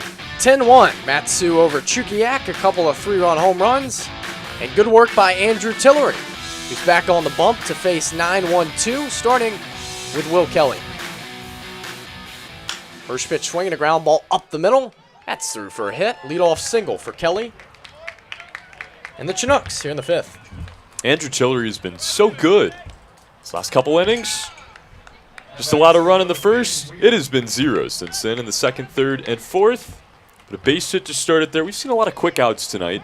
How do you think that long bottom of the 4th is going to affect Andrew Tillery now as he makes his first start back? For Tillery, there's been a few long innings in this game, as Ben Weaver bats with 1 on and nobody out. Takes a called strike. Miners sent 7 men to the plate in the first, 8 in the second, 8 more in the 4th. Tillery's looked pretty good. The Chinooks ambushed him in the first inning with a walk, a double, and a sacrifice fly. But since then, he's been dominant. 0-1. Bounces up there. Good block by Heidel. And this is exactly what the Miners wanted to see. For Tillery, who dealt with COVID-19 over the last couple of weeks, and looks great right now. This will probably be his final appearance before the playoffs.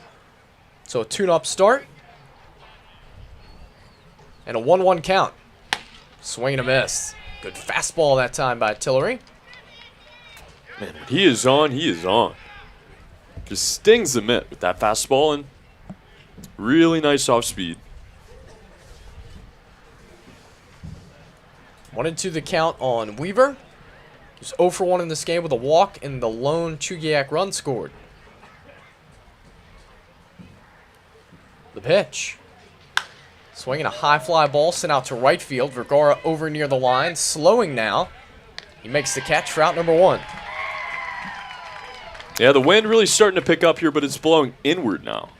Going to help out the pitcher Tillery. Hopefully it sticks around for just a little bit, reverses direction, and decides to go back out there the other way when the Miners come to bat. But we've just seen it kind of swirl all day, and some clouds beginning to creep in now. Probably going to get a little bit cooler. Not going to be quite as easy to hit the baseball. Easier to see. Miners have had no problems with the conditions thus far as Grech bats, and a called strike on Justin Grech as music inadvertently blares over the loudspeakers. Our friend Thomas Dixon doing an excellent job. Yeah, I love the strategy there. In the PA, yeah. Good work. And not bad, steal strike. Yeah. No, but in all seriousness, he's been great, as of all the PA announcers this year. 0-1 to Grech. Outside 1-1. Had Mikey, Wolfgang. One of the best names ever, by the way, Wolfgang Winter. If that isn't Alaskan, I don't know what is. Draw up a more Alaskan name. It's like Bear Pack Snow. Yeah, pretty Jeez. much. 1-1. Hyde 2-1. Well, they love to name their roads in Alaska after various things. How about the Equestrian Acres and the streets named after Kentucky Derby winners? Yeah, I was kind of confused by the love for the Kentucky Derby here. I enjoy it. I mean, it's cool. 2-1 is slapped into left field by Justin Grech. Couple of hits, sandwich in between a fly out, put 2 on with 1 out. That's been the day, though. I've seen a lot of just ground ball singles. Balls kind of dropping there. So much soft contact tonight. And when you're a pitcher that throws the ball really hard, that can be an issue sometimes. You're going to create a lot of the power for the hitter. Tillery not creating much power at all for this Chinooks lineup. 5 hits in this game for Chugiak, 4 singles. Austin Young bats with 2 on and 1 out. Designated hitter. First pitch. Good one. And a called strike over the outside corner. Some action down the right field line. See some wind jackets and some hoodies down there. No one is throwing just yet. Just a whole lot of stirring. 0-1 to Young. Catches the outside corner, 0-2. Kalen Haynes continues to fire away down the left field line.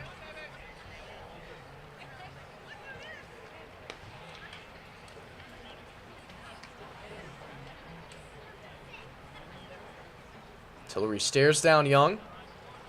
Sets belt high. The 0-2. Slider swung on and hit into shallow center field. Coming on is Young. He's going to have to play it on a hop. Both runners had to hold up. They will advance successfully. 3 singles in the inning, and now the base is loaded for Chugiak, who has life here in the 5th. Really awkward fly ball there. More awkward for Chugiak than it was Matsu. As the runner, Justin Grech, didn't really know what to do there. He was almost thrown out at second base on a force out, on a fly ball to center field. But like you said, now trouble for the Miners, as the bases will be loaded up here, full of salmon. If you're Andrew Tillery, like you were mentioning a moment ago, you can live with that. I mean, that is 2 soft contact hits for Chugiak back-to-back. Your team leads by 9 runs. The thing that makes coaches pull their hair out is when you lead by this many and you start walking guys. They can live with a hit or 2, maybe even 3, maybe even a couple of runs here for Chugiak, but make them earn them. Maddox Ryan will try to earn them right now. Bases loaded, 1 out. Swing and a miss. Good fastball by Tillery, right on by. Yeah, no, I think you're right. You concede the run here, of course. You're up by 9 runs, but gotta get outs here. 0-1. Lashed out of play.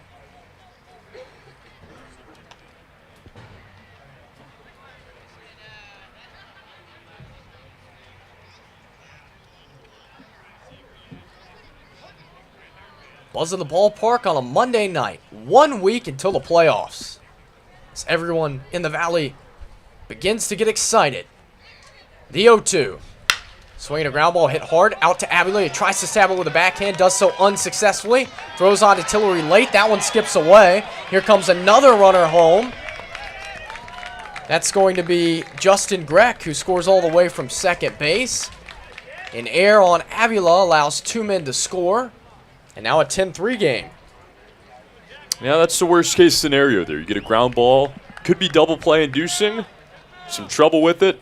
Avila makes a poor throw. Tillery unable to wrangle it in. Like I said, you can concede a run there. That's not a big deal, but you cannot make errors to allow more runs, more base runners, and no outs on the play.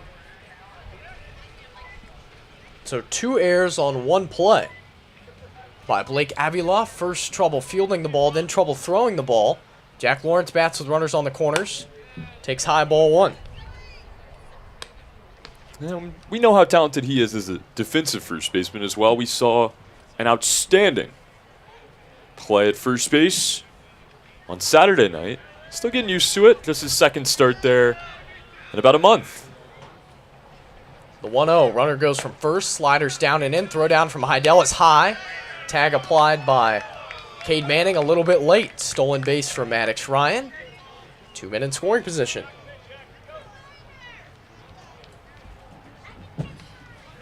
There's still nobody throwing down there in the Miners bullpen yet.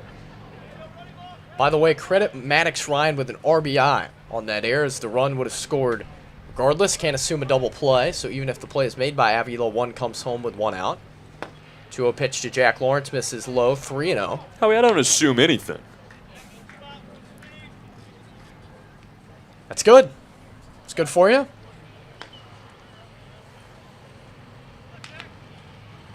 You assume that all of Cheryl Combs' meals are going to be good. Correctly. That's just a fact. That's a truth. 3-0. Called strike. I agree. Not even an assumption at that point. No. Rosanna Dixon's cookies. They're going to be great. Yeah. That's a fact, not an assumption. 3-1 the count on Lawrence. 2 on, 1 out. Pitch. Swinging a ground ball hit out to Sinceri. He backhands that. Long throw across. It's low, and Avila can't dig it out. So the defensive mistakes piling up for the Miners in this inning. An E5 this time. Young will score. Now runners on the corners in a 10-4 game.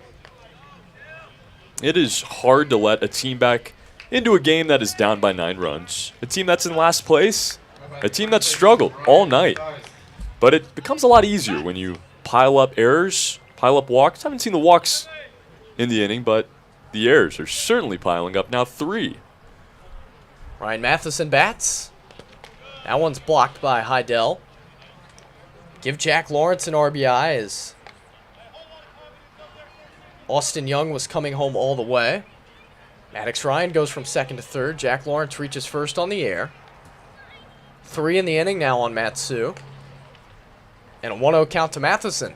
Runner goes from first. Pitch is swung on and flared into center field. That one's going to be caught by Carter Young. Here comes the throw to first. Avila covers the bag. He tries to step on it, but does so unsuccessfully. So Jack Lawrence somehow able to scramble back to the first base bag. Ryan Matheson makes the second out on the fly out, which turns into a sacrifice fly for Ryan Matheson as Maddox Ryan comes home. How about that? It's now 10-5. You got to stay planted on the base there if you're Blake Avila. A lot was going on in that moment, but it hurts because it's not the end of the inning and it's another run. First pitch to Alec Beeman is a called strike. 3 strange plays all in a row. No error on that one, but a mistake. A 1 to Beeman. Bounces up there. This one skips away from Heidel. Lawrence takes second on the wild pitch. Like you said, no error there, but definitely a costly mistake. If you're Avila here, have to imagine it's just kind of becoming a snowball effect at this point. Got to take a breath, reset. Make up for it. Just a tough inning at first base. 8th batter to hit, Alec Beeman, as Chugiak suddenly back in the game. 1-1, pops Heidel's mitt and a called strike. He held on to that baseball to make sure Waldrip was going to signal strike. Mason Brandenburger. Liam Hanakanaka tossing down the right field line. 1-2 pitch to Beeman. Runner goes from third. The pitch is a ball. The throw down to third. Not in time. Second stolen base of the inning for Chugiak. This one by Jack Lawrence. Runner on third with 2 outs. Even if you win this game 10-5 right here, this is unfortunate because you kind of toss this game out to an extent. This Chugiak team has given up. You got to save your bullpen as best as you can. 2-2 to Beeman, grounded out to Pano. He charges, has a sure glove, throw is true, and the Miners are out of a mistakey 5th inning. 3 errors in the inning on Matsu results in 4 Chugiak runs. Halfway home, Matsu is doubled up Chugiak. 10-5 your score. Matsu Miners Baseball on YouTube, presented by Napa Auto Parts.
Trey, you know that Alaskans like to ride hard, but they also like to work hard for their ride.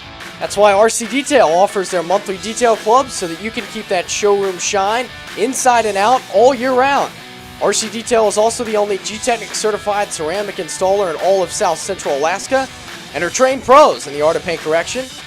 You need to go to rc-detail.com to learn more because your vehicle deserves the best. RC Detail, it's all about the details. 4 runs in the top of the 5th inning, 3 of them unearned. And Carter Young leads off the bottom half as Chugiak now just trails by 5. Big 6'7" left-hander Kalen Haynes into the game to face 9-1-2, starting with Carter Young, who's 0 for 1 with a walk and a run scored. The 1-0 called strike as it pops out of the mid of Tybeck. The top of the 5th inning, Trey, shows why you never quit adding on. It's baseball. It's never over. All it takes is a few mistakes. And now just a 5-run game, which is still a big deficit. But you did lead by 9 if you're the Miners. The 1-1. Young shows bunt, pops it up. Off and on to the roofing that sits right below Trey and I. Yeah, this netting has prevented quite a few souvenirs for Howie and I throughout the season. Protected us, though, so thankful for it, but you're right, Howie. I mean, this is just a 5-run game now. 1-2. Good breaking ball that time by Haynes that just missed. Kawan has pitched against the Miners a ton. Pitched in the game on Monday as well. It's a 2-2 count here on Young. Wind up and the pitch. Outside 3-2. Beck tried to bring that one back. He pitched the top of the 9th. A 1-2-3.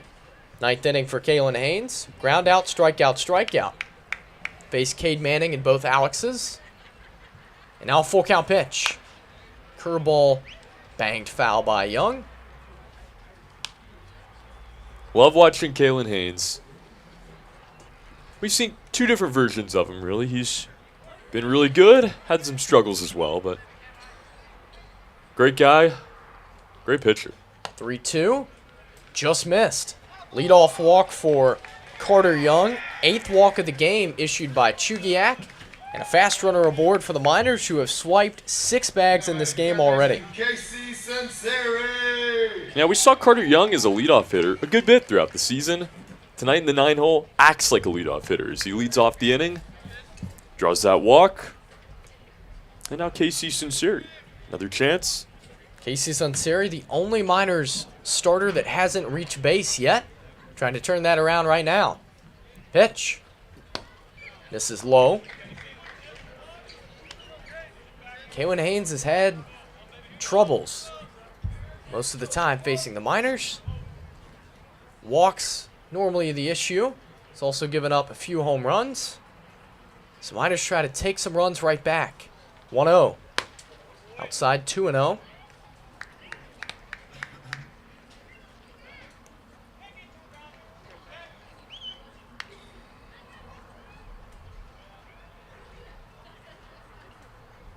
Young leads off first, held on by Matheson. Modest lead. Not going. Pitches high, 3-0. Kalen Haynes, all season, has struggled with control. But when he has it, his stuff certainly plays. A big break on that curveball. Played on Monday when he blew the Miners away. Delivers a strike to Casey Sinceri.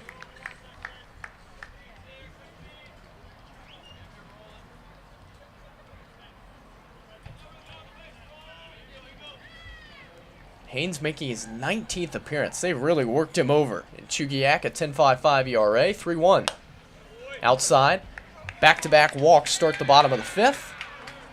29 innings for Haynes, who's just issued walks number 30 and 31 on the season.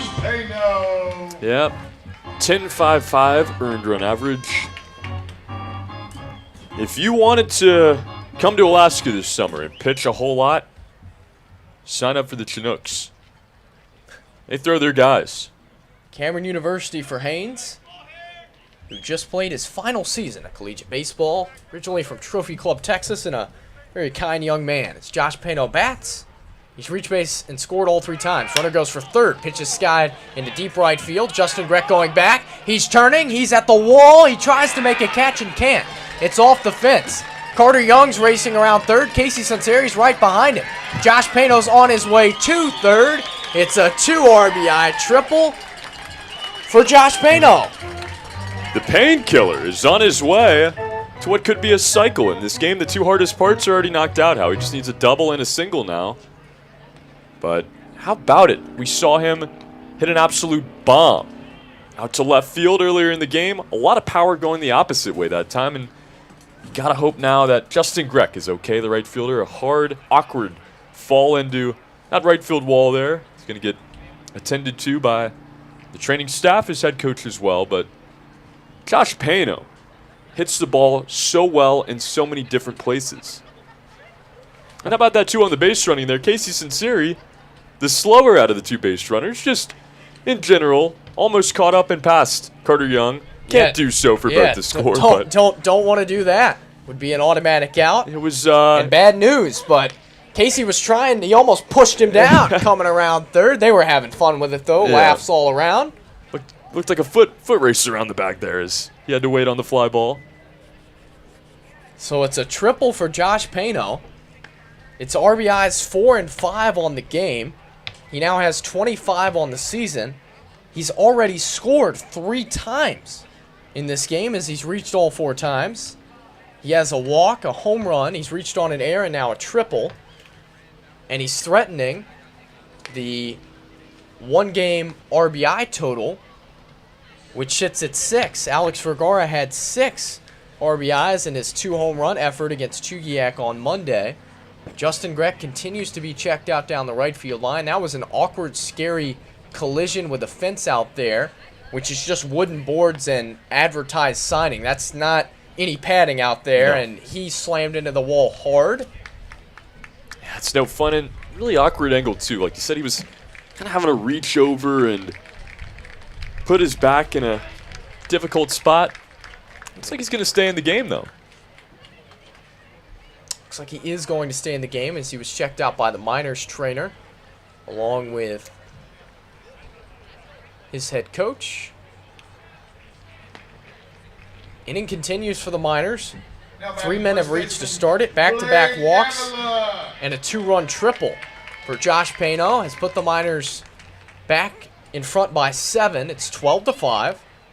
Blake Avila, the batter, he's 1 for 3 with a single and a run scored. And now still nobody out in the inning, and just 3 runs to get you back to that mercy rule conversation. Josh Pano, the man on third. An odd defensive alignment for Chugiak here. Big holes to the right and left of the second base bag as Avila takes high. First baseman Ryan Matheson was in on the grass. Third baseman Jack Lawrence playing even with the bag. Second baseman Maddox Ryan in a normal spot. Shortstop Alec Beeman shaded all the way almost behind the second base bag. In an interesting shift. 1-0.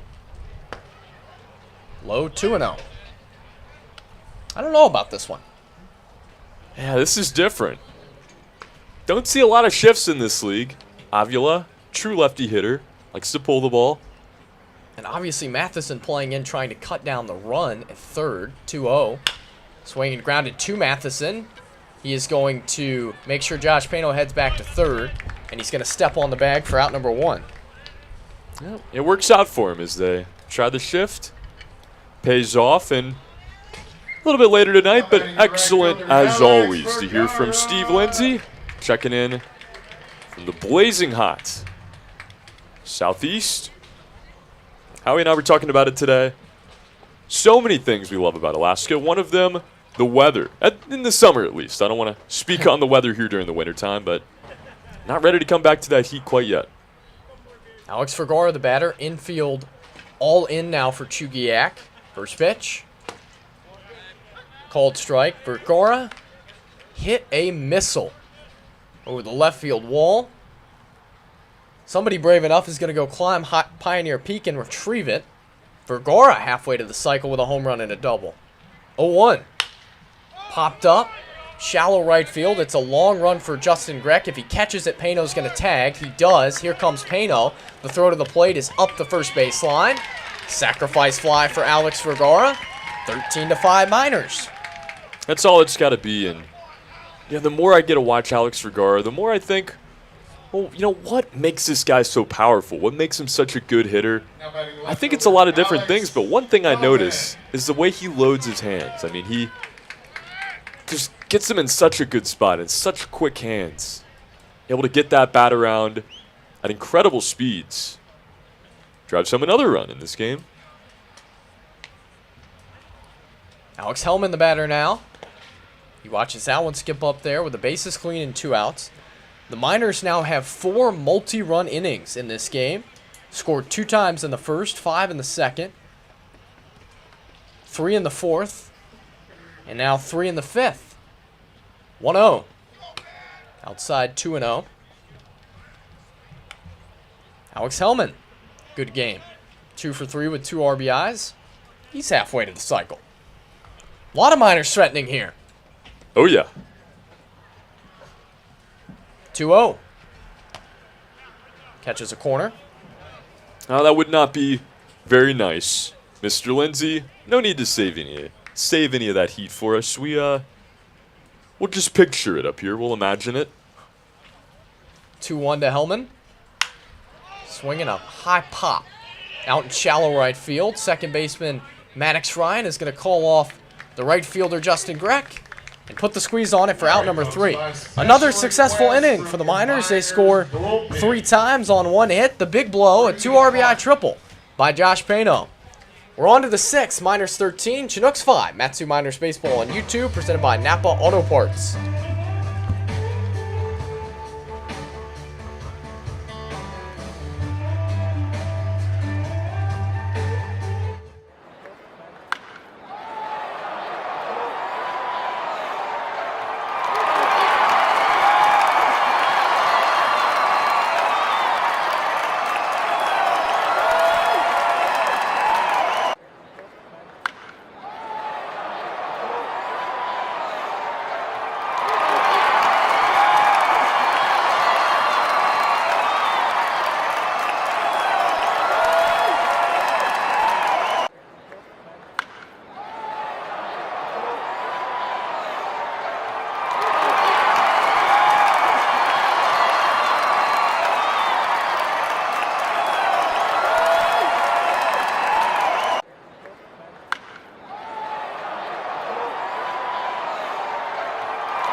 Top of the 6th inning, Miners well on their way to being awarded at least a top 2 seed in the 2022 ABL playoffs. But there was also a ton of awards handed out last night at the team banquet. Trey Annedy's here to tell you about them. Such a special night for a lot of different reasons. A chance last night to honor our host families, and a chance last night to honor the players as well. Team awards given out as we start with the most valuable player, Josh Pano, receives the award.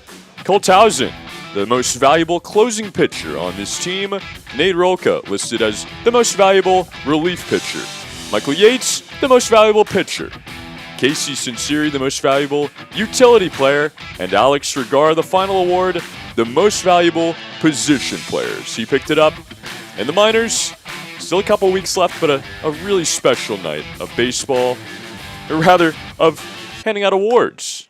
Ty Beck grounds the first pitch out to second. Cade Manning has that and throws out Beck for out number 1. Great job, Trey, on the read and on the graphics of those awards, and well-deserved, well-earned by all. And, of course, the host families. They all received individual awards as well. My goodness, they deserve more than that. Oh, yeah. Housing all the players, truly not possible without the host families, so we will say it until the cows come home, that they are thanked and appreciated as Will Kelly takes a called strike. New pitcher for the Miners, Liam Hanakanaka.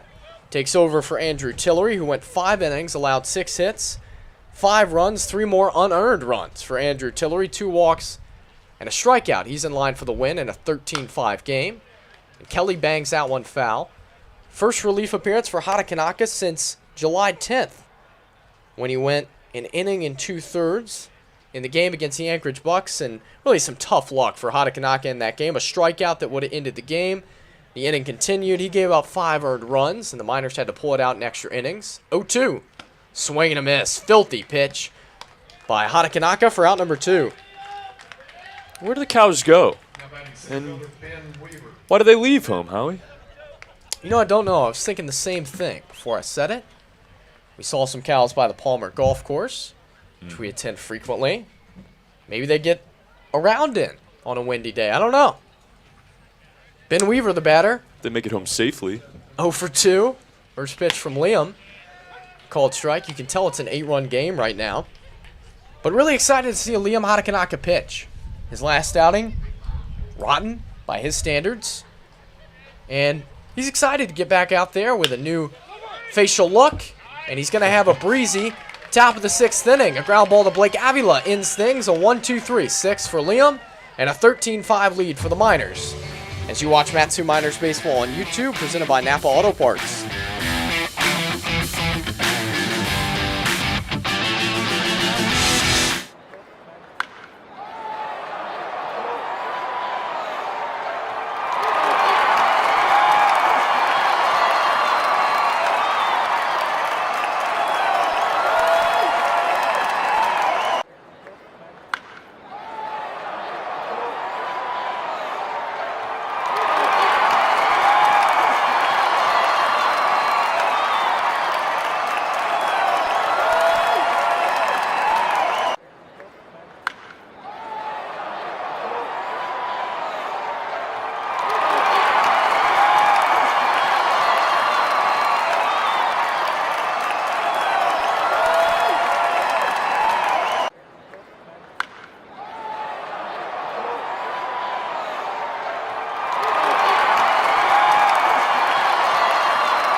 Bottom of the 6th inning, Miners lead 13-5. Nick Sorelli due up, and he's our Who's Striking Gold feature presented by Matanuska Mining and Diving Supply. Yeah, Nick Sorelli, a home run, another hit. Like you said, Howie, red hot 4 for 8 coming into this game. He is striking gold right now. Let's see if he can strike some more gold here in the bottom of the 6th. He will face a new pitcher for Chugiak. It's Davis Beavers once again who delivers a called strike. Now I know what you're thinking. Davis Beavers a position player. He's a catcher, right? Wrong. Davis Beavers now making his 2nd appearance for Chugiak. His first came against Mat2. A 1 pitch to Sorelli. Outside 1-1. He pitched 1 scoreless inning. Allowed a hit to Alex Vergara and nothing else. Lowest ERA on the team, Trey. Yeah, he looked good. I don't know if that game was, in its true form at that point, but you're right. Yes, he has gotten on the mound and pitched a scoreless inning. 1-2 the count on Sorelli as the wind picks up, blowing generally in from right field at the moment. 1-2. Grounded foul. That was an off-speed pitch by Beavers. He's got an arsenal working. Nick Sorelli in this game, 1 for 2 with an RBI single. A walk. He's reached on an error.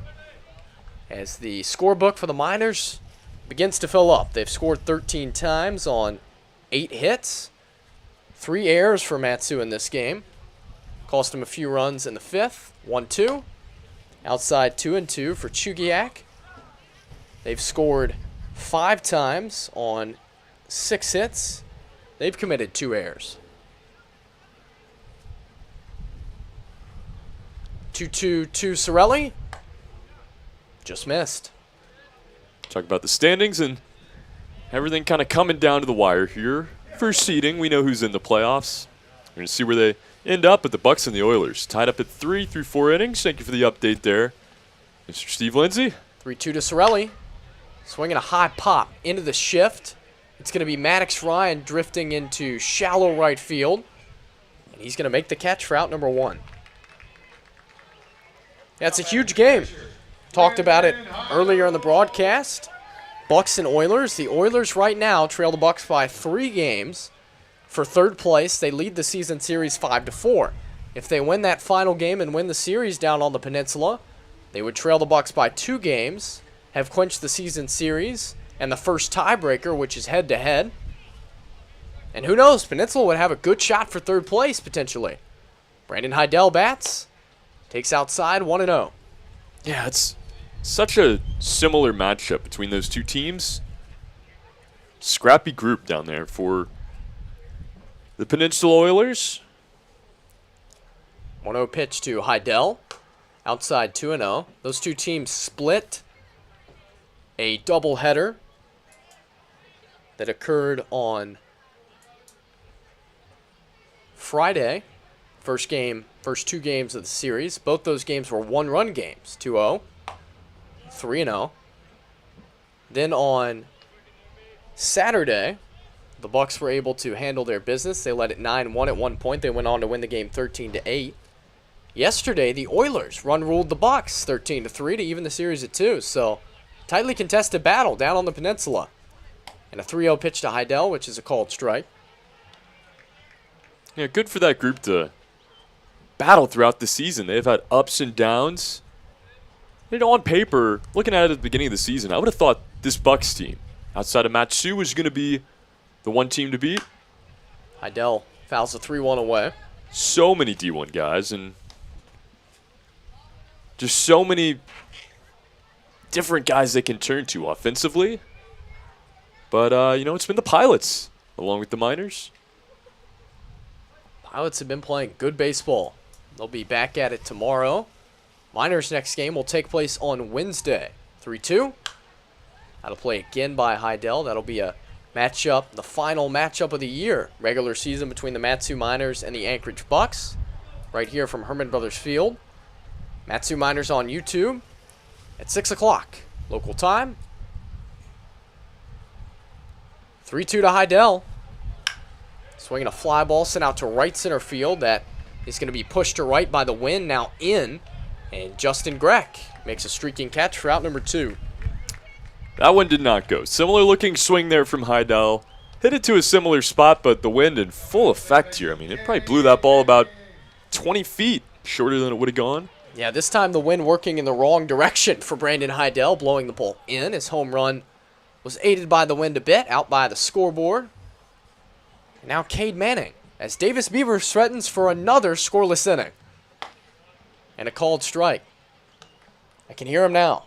If we would have just thrown Davis Beavers all year, we wouldn't be eliminated. No, they'd be in first. Manning 0 for 2 with a walk and a run scored.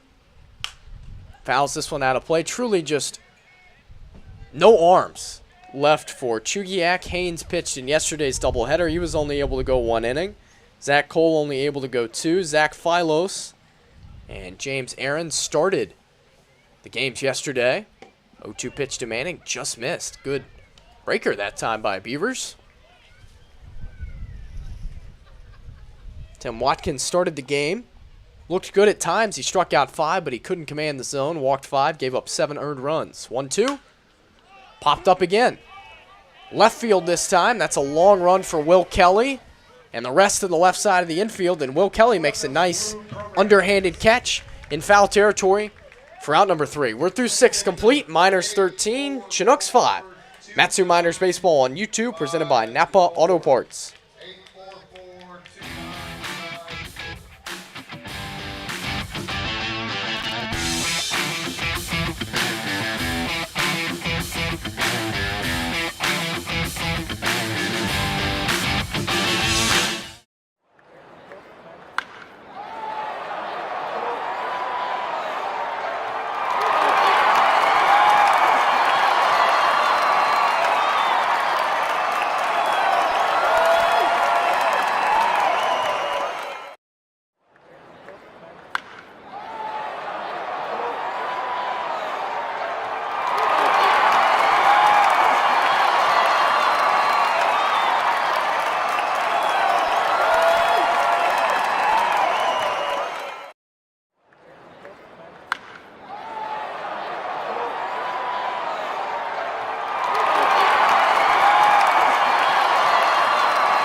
Time for the 7th inning.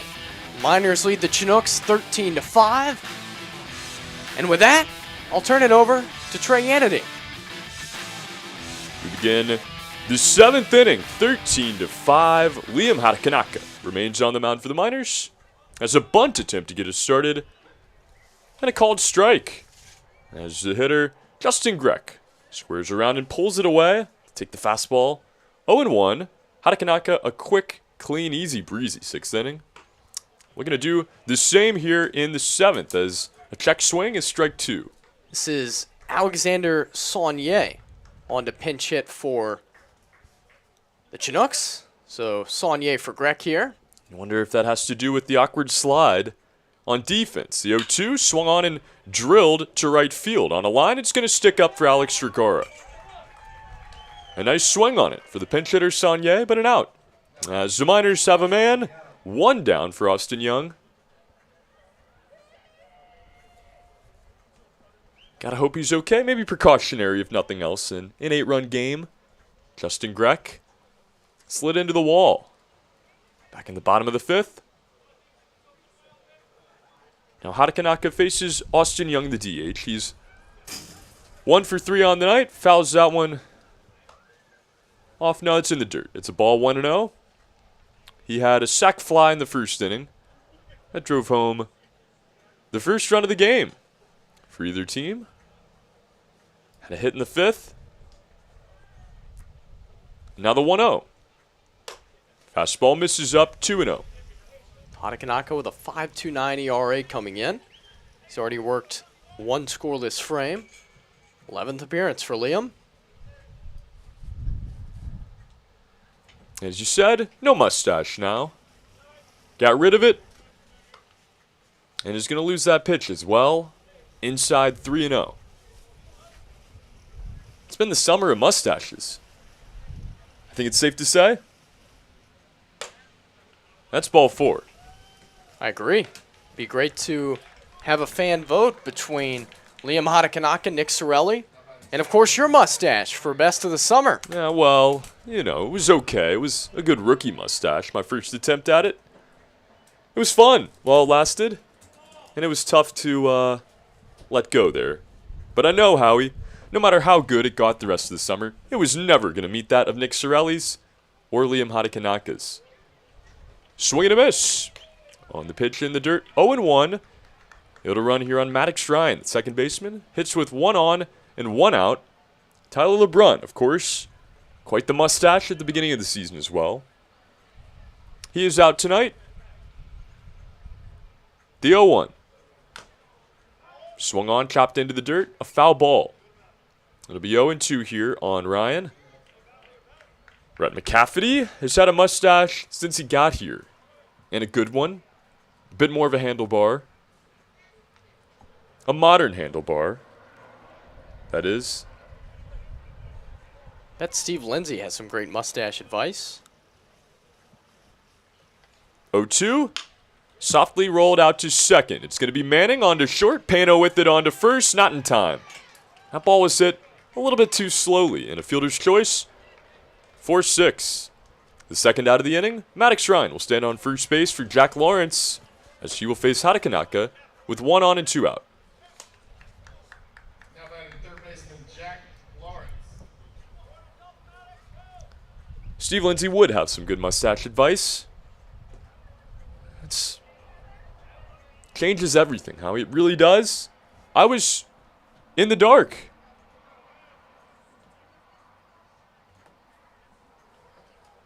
On how life-changing they can be. As that one skipped in the dirt, it'll be 1-0. And how about this, Howie? A good friend of ours checking in from Austin, Texas, Trey Triolo. What is going on, brother? Great to have you with us tonight. Hope you're doing well. Hope the plane rides treated you all right. This is a 1-0. He's going to miss high now, 2-0, and hope to see you again soon, man. It ended a little bit too short, but we're glad that you can jump in with us tonight. And you're right. Let's get these Miners into the win column. It's come in at a good time. All kinds of runs for the Miners in this game. 2-0. Fouled out of play. It'll be 2-1 here. Fake steal by Maddox Ryan. 3-run home run by Josh Pano, and Alex Vergara. Pano with 5 RBIs and a triple. Tons of offense for Matsu in their final game against Chugiak. Hatakanaka looks back the runner and now delivers. Called strike 2 on the inside corner. Evens it up. 2 outs, 2 strikes, 2 balls, 1 on, and a Trey Triolo. Infield straight up, outfield as well. Hatakanaka from the stretch, the lefty, looks down the righty, and Jack Lawrence, the 2-2. Almost hits him, skips under his feet, and to the backstop. Heidel gonna have to chase it down as Maddox Ryan will advance a base. Howie, I'm not the scorer. Pass ball there. Wild pitch that time. Heidel tried to get out of his crouch and did all he could to attempt to catch that baseball, but just way too far inside and away from his glove. Now to run it full on Jack Lawrence, 3-2. He's 0 for 3 tonight. Trying to turn it around here in the 7th. Hatakanaka trying to close the door. Keep the Miners up by 8. The 3-2. Swung on, and that ball is going to leave the yard. Jack Lawrence, an absolute moonshot. Out to left field. A blast will make it 13-7. No doubt about that one. Trey Triolo coming in here and bringing this home run luck. No, that one's all Jack Lawrence, and that is a bomb. Chugiak sticking around in this game. Trail by 6. So the Miners try to salt it away. Second home run of the year for Jack Lawrence. Both coming against Matsu. Man, this is a family reunion now. Head coach Tyler LeBrun finds himself on the streets of Phoenix, Arizona. Getting in here and commenting with us is a swing and a miss there by Ryan Matheson. Will make it 0-1. He's been outcasted by the Band of Blue. Not able to get within 100 nautical miles of Herman Brothers Field until Wednesday. That one slapped into left field down the line. Could be extra bases. Matheson chugging. He is going to round it, and he's going to have 2. A double as Hatakanaka struggling a bit here with 2 outs. Another base runner. I don't think Tyler LeBrun should be allowed within 100 miles of Herman Brothers Field on any given day. He's a threat to society. Yeah, well, it's nautical miles. You see the umpires union, they do it a little bit backwards. They use the ship terminology. Fitting in Alaska. Hatakanaka with a runner on second now. He's going to face Alec Beeman. The first pitch, curveball, drops in there for strike 1. Beeman tonight, he is 0 for 3. 0 for 2 make it with a walk. The 0-1 now. Another curveball, a miss though, as it's a bit outside, 1-1.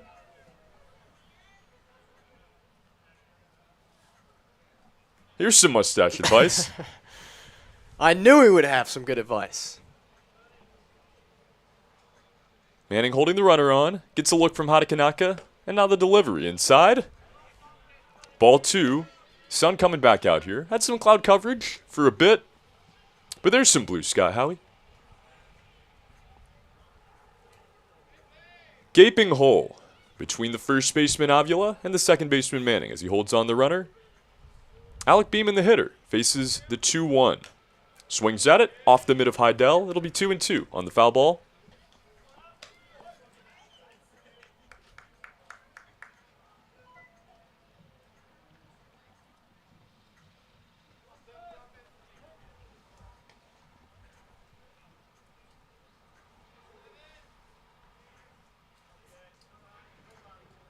Hatakanaka trying to end the 7th inning. That's rolled up the middle. Pano charges. At the bag, he's going to throw it on to first in time for out number 3. Hatakanaka allows a 2-run home run off the bat of Jack Lawrence, but that is all here in the 7th as we head to the bottom half, 13-7 Miners. This is Matsu Baseball, presented by Napa Auto Parts.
For the second time tonight, Carter Young will stand in to lead off an inning. He's down at number 9 tonight. As the first pitch is going to miss away. A fastball outside. We see a defensive movement here on the substitution. Alexander Saunier, pinch hit for Justin Grech. He will not replace him defensively. He moves to left. As Will Kelly will slide over from left to right. Carter Young pops this ball up. Shallow center field. Ben Weaver comes on and makes the catch for out number 1. As we see this ERA streak continue. Davis Beavers, 2 1/3 now. Scoreless innings. And Scoreless 4 up, streak, 4 yeah. down. As it'll be Casey Sinceri standing in now for a whopping 5th time. We're in the 7th inning. The first pitch to him is a fastball that misses up 1-0. Going to be tough to get to his 7 plate appearances in 7 innings in the game that the Miners beat the Chinooks 17-5. The wind, the delivery, another fastball, and that one's a strike. I mean, that was incredible. The Miners have 13 runs in this game. They're nowhere near that. They're just going through the order for the 5th time. They stranded a ton of base runners in that game as well and still scored 17 of them. The 1-1 swung on and softly chopped out to second on 2 hops, and now a roll is going to be the second baseman, Maddox Ryan, with it on to first, out number 2. 2 up, 2 down, on a couple of clean plays for the Chinooks in the bottom of the 7th. Shortstop, Josh Pano. That's going to bring up JP, the painkiller. Josh Pano, if I had any more nicknames, I'd pull him out right about now, but I don't. Let's see if he has any more pop in his bat. Already a home run today. Liam Hatakanaka is back for the 8th inning as well. He faces Ty Beck to start it. Beck will take a ball in the dirt from Liam Hatakanaka out of the University of Portland. The 1-0 swung on and chopped out to first. This time Avila on a hop will jog on to the bag. Steps on it. That is out 1 here in the top of the 8th. Hakanaka with good work thus far, pitching into his 3rd inning. He's only allowed the 2 runs on the home run by Jack Lawrence.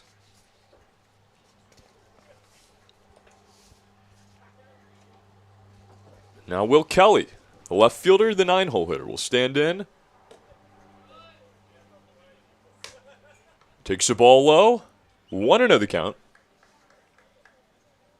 5 outs to get for the Miners to clinch a top 2 seed. That one swung on and softly rolled to short. Pano charges it. At the grass, his throw. A high one. It is snagged by Avila. It is out number 2. Couple of ground outs.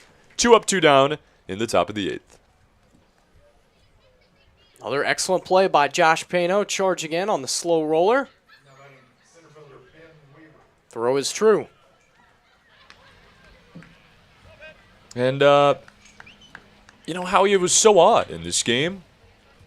That 5th inning, the only low spot for the Miners. What did they do to keep their heads and bounce back? First pitch is swung on. We're going to have to wait on it. It's popped up into foul territory. Casey Sinceri camps. He is going to make the catch for out number 3. And we'll talk about it on the other side of the break. To the bottom of the 8th we go. Miners baseball on YouTube.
We begin the bottom of the 8th inning. A new pitcher onto the mound, Patty McCormick.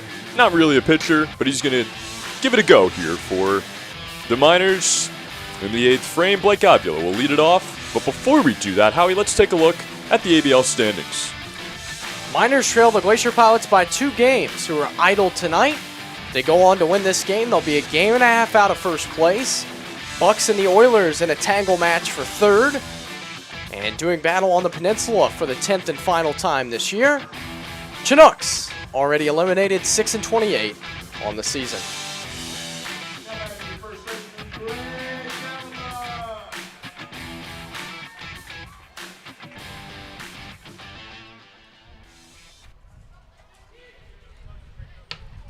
Blake Avila stands in for his 5th at bat. 2 strikeouts, a hit, and a ground out. The first pitch from McCormick.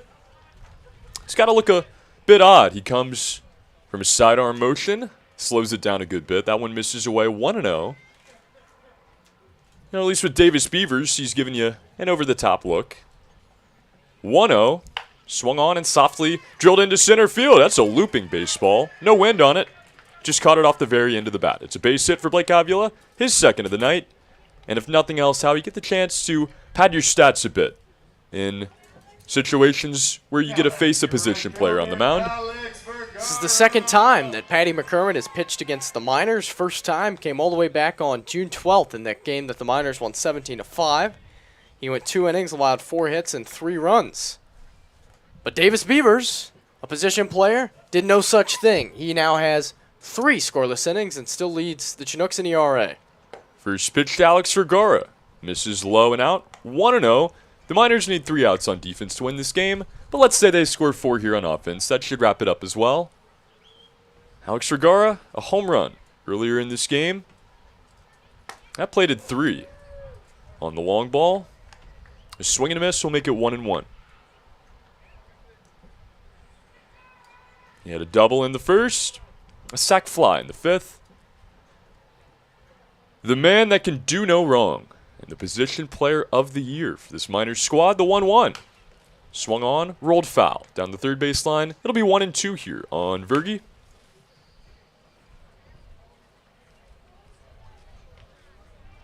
Again, Alex Howman on deck comes far away from that on-deck circle, about as far behind home plate as he can get to get a vantage point there. The 1-2. Swung on and drilled out to right. It's looping towards the line, and a long run is going to be a successful one for the new right fielder, Will Kelly. His first chance out there in right, he makes the catch for out number 1. Alex Hillman. And now Alex, number 2. This one of the Hellman variety. The left fielder, 2 hits tonight, 2 pop-outs.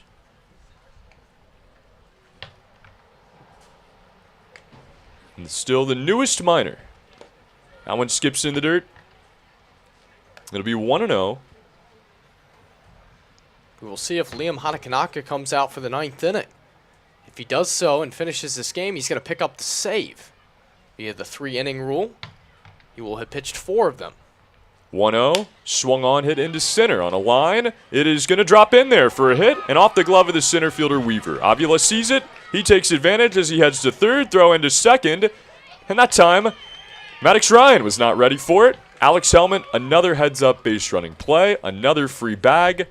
That one is going to put runners on second and third as it drops in there for a hit. And Nick Sorelli, a chance for a third 3-run homer in this game as he stands in with 2 on and 1 out. Third error of the game on the Chinooks, which matches the Miners total. Single and an E8 on that ball. Righty on lefty, the first pitch. Swung on and lined out to left. It's going to drop in for a base hit. Avila comes in to score. Hellman gets the wave around third. He is going to come in to score. Nick Sorelli has dropped a ball down the left field line to plate 2 here in the 8th inning. 15-7 Miners. All of a sudden, the Miners threaten to end this game in the 8th. Winning run at the plate. That would be Brandon Heidel. The catcher tonight, back in the lineup. Getting to play in front of the family again tonight. Really special for him. So they get set to wrap up their 10-day trip here in Alaska. First pitch, swung on, hit back up the middle. Has the pitcher, McCormick's going to have to skip out of the way. It gets down to Beeman. He flips on to Ryan, and that throws on to first in time for a double play to end the inning. Nick Sorelli plates 2 more runs here in the bottom of the 8th, and the Miners need just 3 outs to win this one. We go to the 9th. Miners Baseball on YouTube.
Ben Ali onto the mound for the Miners as we begin the 9th inning. 3 outs is all Matsu needs to win this game. And we look ahead a bit here, Howie, for our next 3. Who are they taking on? The Miners will battle the Anchorage Bucks on Wednesday. That will be a 6 o'clock start time from Herman Brothers Field. The Peninsula Oilers come to town for a doubleheader starting at 4 o'clock on Friday.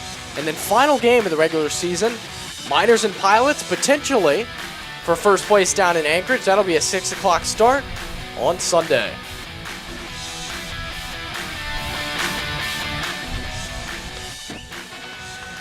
Alexander Saunier, the first to stand in for the Salmon. In the ninth, he takes a strike to start it. Ben Ali, the hometown kid from Palmer, Alaska, attended Colony High School.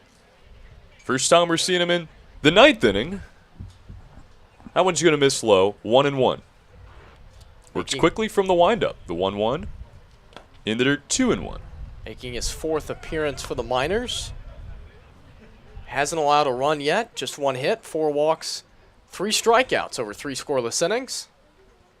Winds and delivers. 2-1 has popped up. Shallow left center field. Hellman comes on. He's going to call for it. He is going to catch it for out number 1. Saunier, 0 for 2 on the night. Probably the last time we're going to be seeing him.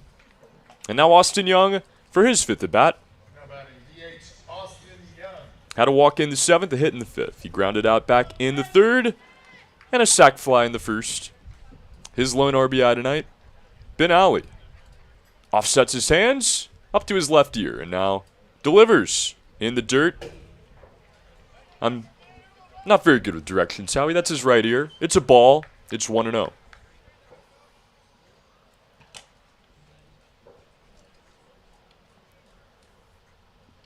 Oh, 1. 1-0 rather. In the dirt now. 2-0 on the hitter Young.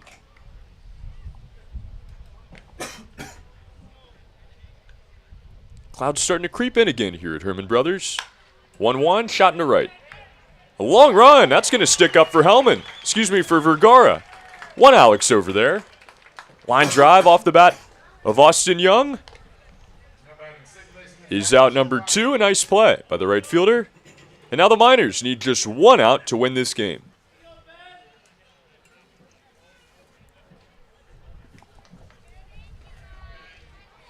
Maddox Ryan will stand in, representing the final hope for the Chugiak Chinooks. The first pitch is called strike 1, a fastball right there for him. He goes down 0-1. So the Miners look to get their 24th win of the season. And in the season series with the Chinooks, the right way. That one misses out 1-1.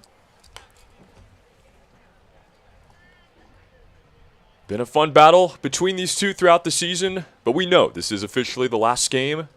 The Chinooks did not qualify for the playoffs. 1-1. Called strike number 2, and now the Salmon down to their final strike in this game. And yes, more cookies for Alex, of course. Let's see if he gets them here. In the dirt, he'll have to wait. It's 2-2.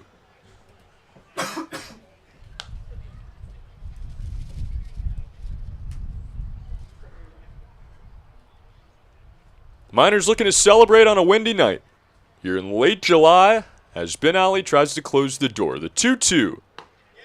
Called strike 3 on the outside corner, and the Miners will win this game. 15-7, your final score.